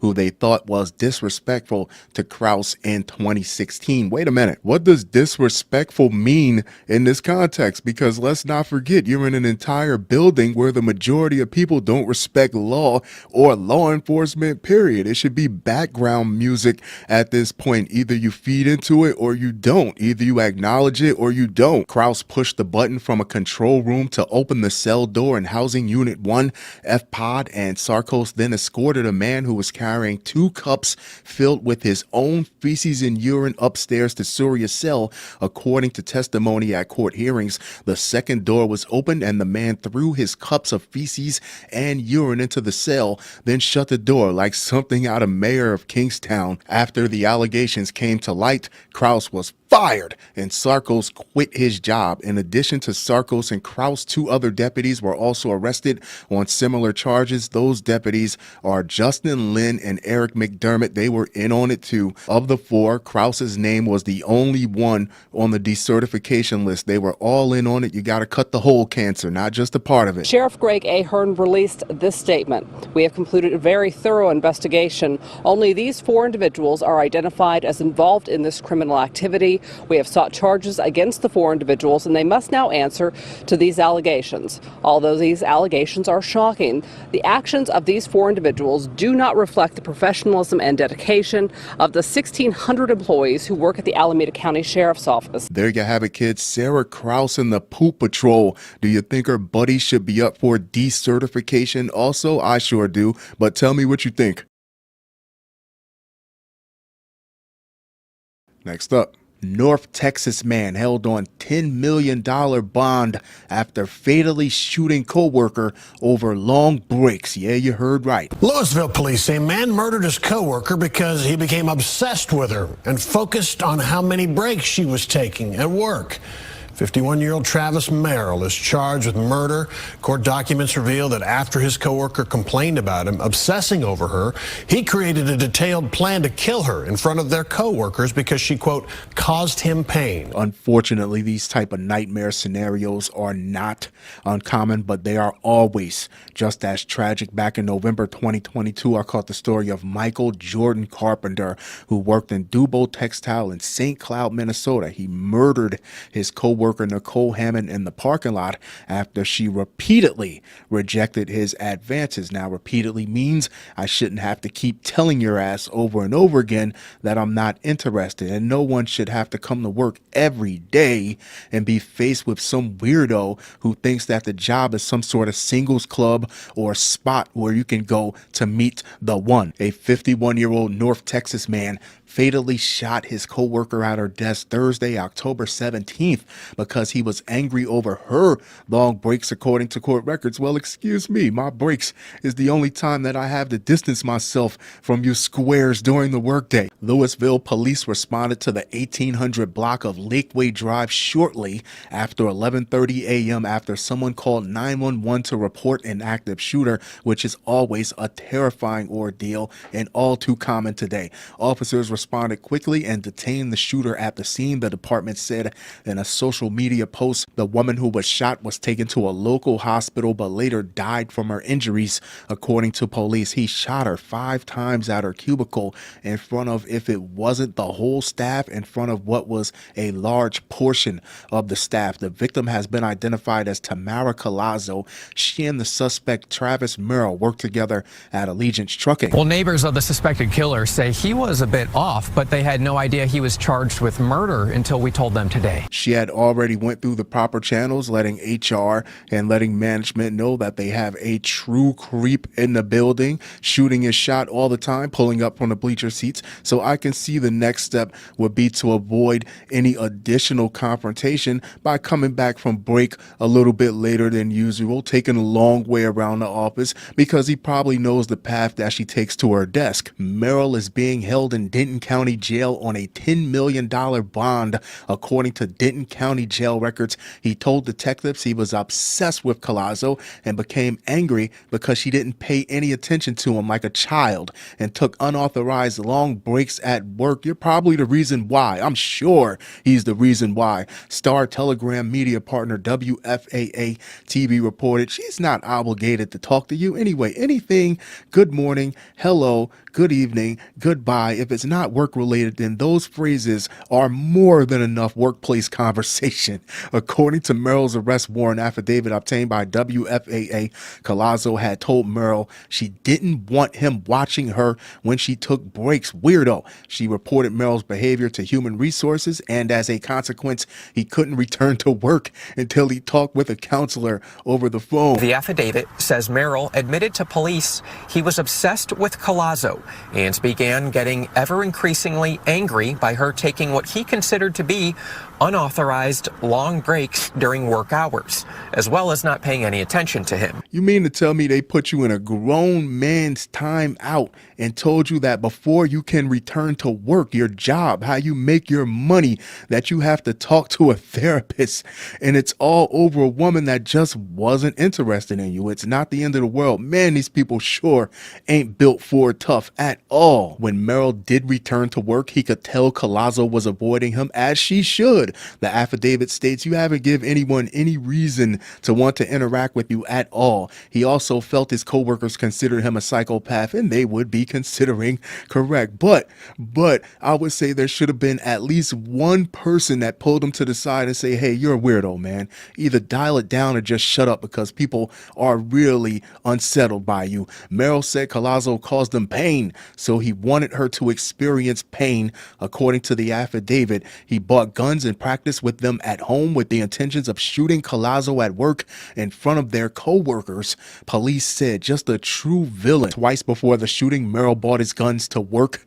The affidavit states the first time was his day off, and he just stayed in the parking lot. Now, there's absolutely no way anyone could have known that this is what he was planning, but camping out in the parking lot on your day off is definitely a red flag, a sign of sorts. The second day was the day before the shooting, but he decided not to use the weapons because it didn't feel like the right time. And there's a power trip in being able to spring this on anyone anytime you want, because nobody knows what you have planned out. On October 17th, Meryl told police he followed Collazo to the parking lot during her lunch break. He sat in his vehicle and prepared his firearms while watching Collazo in her car, according to the affidavit. Then he followed her back inside and ambushed her at her cubicle. I kind of felt something strange about him. White says on Sunday, a relative of Meryl's was moving and giving away belongings from Meryl's apartment. He gave me these shirts.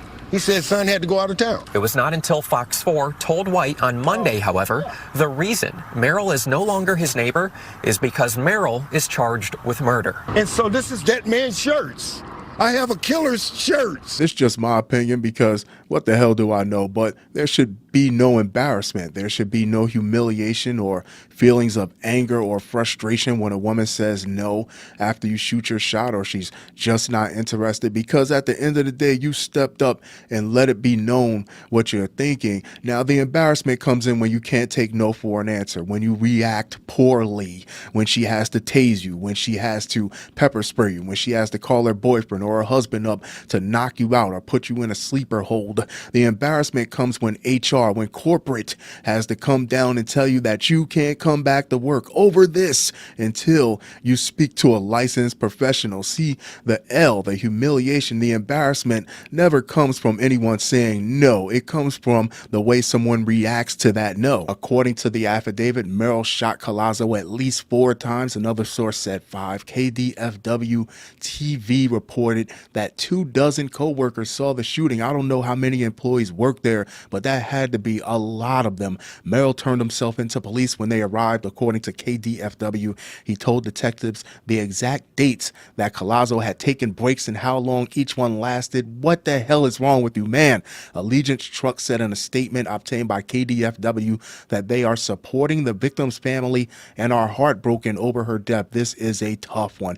No one else was injured in the shooting, but the Louisville office has been closed indefinitely. We ask for the community's support as our company has unfortunately joined the growing national community of workplaces affected by gun violence, officials said in the statement. I don't know these people personally, but my condolences go out to the Collazo family, friends, and other loved ones. This is truly a tragic and senseless loss. There you have it, kids. Travis Meryl. Tell me what you think. Fun show. fun show. The music for this episode is from Progression Music. Get your beats from Progression Music. I'll leave the contact information down at the bottom. If you're a producer and you would like to have your music featured on an episode of this podcast, reach out to me at www.watchaeor.com or DM me on any one of my social media profiles. Support the podcast. Get yourself a monthly membership for $5 a month. Get access to all my content, or sign up for Stage Dive, the platform for independent content creators. I am an independent content creator. $3.99 a month. Listen ad-free, 0 ads. You can't beat that. Or make a donation. My Cash App, my PayPal, my Buy Me a Coffee. All that info is up on the website, www.watchaeor.com. That being said, I'm going to wrap this one up, but I'll be sure to talk to you guys very, very soon. Jusqu'à la prochaine. Bye.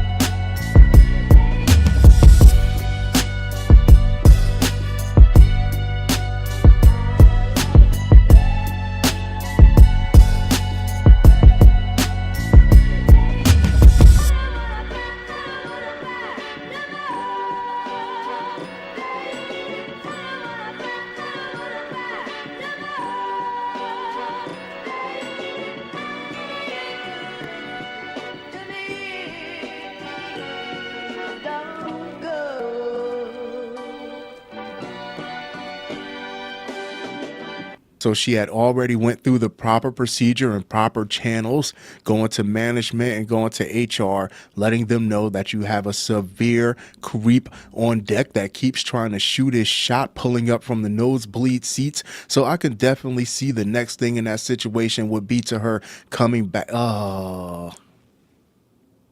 October 16th, 2024, Halfcast 572. Episode 572, let's go. Of course, I have a few things to share with you guys. An evening of reflection.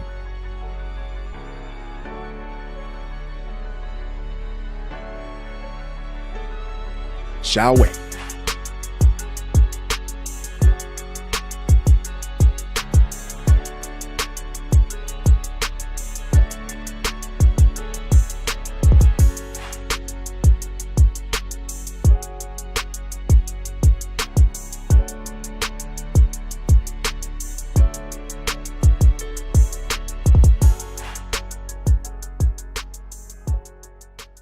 Alabama suspect allegedly kidnapped woman, forced her to marry him in bizarre ceremony. A Coden man is accused of sexually assaulting a woman at gunpoint, then forcing her to marry him in a bizarre ceremony. It happened Friday. The Mobile County Sheriff's Office arrested 37-year-old Roy Clowder. First off, I would like to say I don't think it's this woman's fault, not at all, for being a nice, kind, genuine person who just wanted to help someone out. We need more people like her in this world. And let's be honest with each other, he looks like a bum. She probably figured if all he needs is a ride, it's the least she can do. But I wouldn't have minded doing a story where she ran his filthy ass over either. Go Roll Tide, and left him as a crimson smudge on the asphalt before finding out what type of person he was, rather than after going through such a nightmarish ordeal. An Alabama man is behind bars after he allegedly kidnapped and sexually assaulted a woman he pretended to marry. Police say I've caught some wild stories. That's what I do. I do wild stories, but this one is definitely unique.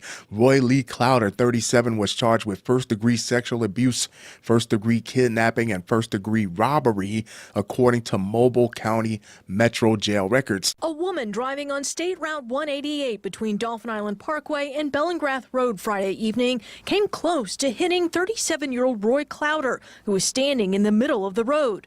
The Mobile County Sheriff's Office says Clowder pulled a gun on the woman when she asked if he was okay and forced his way into her car. Just to add a little bit more clarity, because I looked at about 4 or 5 news sources and none of them are uniform with each other. It was driving me crazy. But NBC said says that the only reason she stopped her car in the first place was because she almost hit him. And that leads me to believe that maybe he was fishing for someone to stop their car so he can either rob them or do something similar to what he did to her. Clowder, who was allegedly under the influence of narcotics at the time, gee, what a shock, then reportedly took them to a church for a makeshift wedding. At some point, they stopped at a church and he made her recite wedding vows as if they were getting married. Just sick. Mobile County Sheriff Paul Birch told Fox 10 News the suspect then allegedly sexually assaulted the victim and drove them around Mobile County. Fox 10 reported some twisted consummation of their fake marriage. Birch told the local news outlet that the victim stayed calm and memorized locations during the kidnapping. She was actually able to keep in cell phone contact with a friend and was able to give updates on what was happening and updates on her whereabouts. She also recorded the wedding to show law enforcement later. After the kidnapping, the family realized that she was missing and called law enforcement, the sheriff said. That was a pretty heads-up play by the family, because how many relatives would just think that, hey, so-and-so is out and about, so-and-so is out doing this, they're grown, so-and-so is out doing that. They'll come back whenever they come back, and they wouldn't really expect that the worst had happened. Clowder let her go after he was contacted by law enforcement. Clowder has an extensive criminal history in Mobile County, going back to an assault charge in 2004. He's been charged numerous times with domestic violence and in April was charged with felony probation violation. There you have it, kids. Roy Lee Crowder. Tell me what you think. Next up. Slid him down the stairs. Lover rats out National Guardsman's estranged wife who murdered him as he slept. Johnson was reported missing on September 23rd after he did not show up for work. The informant was revealed to be a man with whom Gledhill was having an extramarital affair. If you're the lover in this 1 in a million situation, that poor bastard, what are you thinking when she drops this hot potato in your lap? Oh, great, I got the one that wants to talk and make it so bad. This is what she tells me. How selfish to let someone know that you murdered your spouse before we sleep together for what she wouldn't have known would have been the final time. Then when she's off fixing me a sandwich, hold the mayo, babe, it will give me enough time to alert Crime Stoppers' good old American tip line, because an adulterous woman I can abide, but a murderous woman I will not. After all, what are we if we don't have our morals? This is actually an update to the Jennifer Gledhill story that I caught about 2 weeks ago. Prosecutors in Utah on Tuesday formally charged a 41-year-old wife and mother with murdering her National Guardsman husband as he slept and then getting rid of the body, which has not yet been found. Me personally, I think she's using the location of the body as a bargaining chip in exchange for a slightly lighter sentence. She's accused of killing her husband, 51-year-old Matthew Johnson, a member of the National Guard, in September. Gledhill reported him missing to the Cottonwood Heights Police Department on September 28th, but cops believe she killed him days earlier and buried him in a shallow grave. She's not giving up the whereabouts of the body. Prosecutors revealed that they relied on a key witness previously described as a confidential informant, the man with whom Gledhill was having an extramarital affair. What more could she possibly have wanted? They had the $1 million house, a beautiful family, and a side piece. So there were reports that the marriage was on the rocks. So it was a 7 out of 10 and not a 10 out of 10. But if I'm the lover, my first thoughts is that it's only a matter of time before this investigation blows my way, so let me hurry up and get in front of this to let them know I don't have anything to do with it. I'm actually surprised that she didn't share with him where the body was. He apparently told cops that Gledhill, who has 3 young children with Johnson, came over to his house on September 22nd.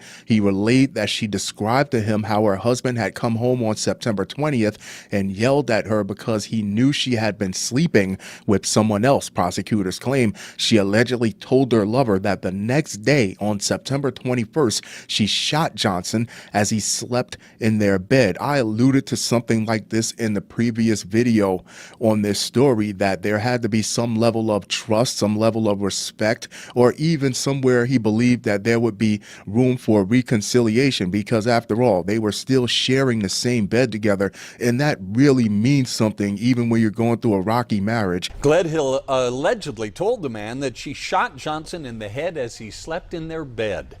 She then claimed to have put Johnson's body in a rooftop storage container before sliding him down the stairs of the home and loading his body in a minivan. Johnson's body has yet to be found. Here's what people fail to realize time and time and time again. The side dude does not rotate into the main dude slot just because you got rid of the main dude. And especially if that main dude is an actual bona fide husband. What did you think was going to happen? That you were going to go all the way now? That you were going to be a full-time couple? Oh, no, sweetheart. No, sweetie, sweetie, sweetie, sweetie. You're going to jail for murder. Gledhill allegedly smashed Johnson's phone and ditched his truck in a nearby neighborhood. She then drove his body north and buried him in a shallow grave, according to prosecutors. All this is pointing to premeditated murder, by the way. The informant noticed bruises on Gledhill's body. She allegedly told him she got them while burying her husband's body and cleaning the house. Where were the kids during all this? Did she murder him and then send the kids off to school, or did she do it while the kids were gone? That's what I really want to know. Surveillance video at a car wash allegedly shows her thoroughly cleaning her vehicle around 11 p.m. before driving to her lover's house shortly before midnight. This had to be an all-day event. That's why I'm very curious to understand if this happened before, during, or after the kids were in school, or if the kids were even in the house. So while we file charges today, the work continues. The body has not yet been recovered, but based on the totality of the evidence that we were able to gather, we felt sufficiently comfortable that we had probable cause to warrant the filing of the charges that we did. Neighbors also told cops they saw Gledhill's parents cleaning in her house for several hours on September 24th. Wait a minute, what role did they play in helping cover this up? When confronted with this fact, her parents claimed they were only there for a short period of time. Prosecutors said, detectives, it doesn't matter. If you were there, you know what happened. Detectives asked her father if he went into the master bedroom, and he allegedly responded, I did not go in where the incident happened. Perhaps most eye-popping of all, Gledhill allegedly bought a new mattress to replace the one where Johnson was shot to death, but that apparently didn't stop investigators from finding a large blood-stained spot in the master bedroom carpet underneath the bed and blood on the bed frame. Gledhill's parents claim they bought her a new mattress on Amazon at their daughter's request. At one-click Prime delivery, I'm telling you. I don't know about the people out there that have been following this story a little bit more closer than I have, but that whole parents aspect of it all is definitely a twist for me. What do you do if you're a parent and your child murders someone? Do you protect them by turning them into the authorities, or do you protect them by helping them cover up the evidence and helping them scrub the crime scene? It's definitely a wild dilemma. Investigators also searched her parents' home. In a bedroom where Gledhill would sleep, they allegedly found a green and tan Glock 19X box wrapped in a baby's onesie in a tote bag. Jesus, the gun wasn't there, but prosecutors believe the box contained the murder weapon. Cops arrested Gledhill on October 2nd. She's been in jail ever since. Local NBC affiliate KSL reported that though Gledhill claimed Johnson was abusive, a court ruling said on September 16th that text message evidence indicated she was equally confrontational, was possibly attempting to goad him into a violent response. That makes so much sense to me. And that she was berating, belittling, and demeaning. CBS affiliate KUTV obtained a probable cause arrest affidavit that included some of the text messages between Gledhill and her secret lover. Apparently, she was none too pleased when the man declined to offer his support after her stunning admission. The affidavit said, you don't don't say. What was he supposed to offer you? Murder, sex, and hot cocoa? You killed your husband. Don't be silly. In these messages, Gledhill tells informant that she assumed he would be like her. You assume wrong. And if her friend told her a hypothetical story, she would say, "Let me get my shovel." The affidavit reportedly said Gledhill told informant that if she was told the story she told him, she would take it to the grave. There you have it, kids. The new info on Jennifer Gledhill's case. Tell me what you think. Fun show, fun show, fun show. The music for this episode is from Will B. Alexander. Get your music from Will B. Alexander. I'll leave the contact information down at the bottom. If you would like your music featured on an episode of this podcast, reach out to me at www.watchaeor.com or DM me on any one of my social media profiles. Support the podcast. Get yourself a monthly membership, $5 a month over at www.watchaeor.com or sign up for Stage Dive. Support independent content creators. I am one of them for only $3.99 a month. Listen to the podcast ad free, no ads. You can't beat that deal. Or make a donation. My Cash App, my PayPal, my Buy Me a Coffee, all on my website, www.watchaeor.com. That being said, I'm going to wrap this one up, but I'll be sure to talk to you guys very, very soon. Jusqu'à la prochaine fois.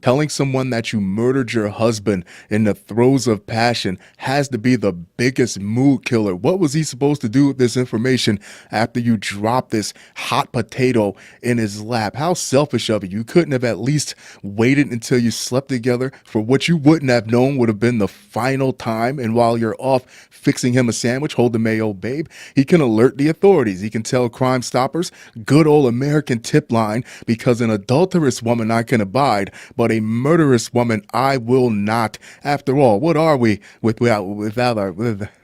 If you're that poor guy that she dropped this bombshell on, you have to be laying in bed thinking, oh, great, I get the one that wants to talk. Why couldn't you have shared this information for what would have been the last time we slept together? She wouldn't have known. Then while she was out fixing me a sandwich, hold the mayo, I would have alerted the tip line. Good old American Crime Stoppers, because an adulterous woman I can abide, but a murderous one I will not. After all, what are we without our morals?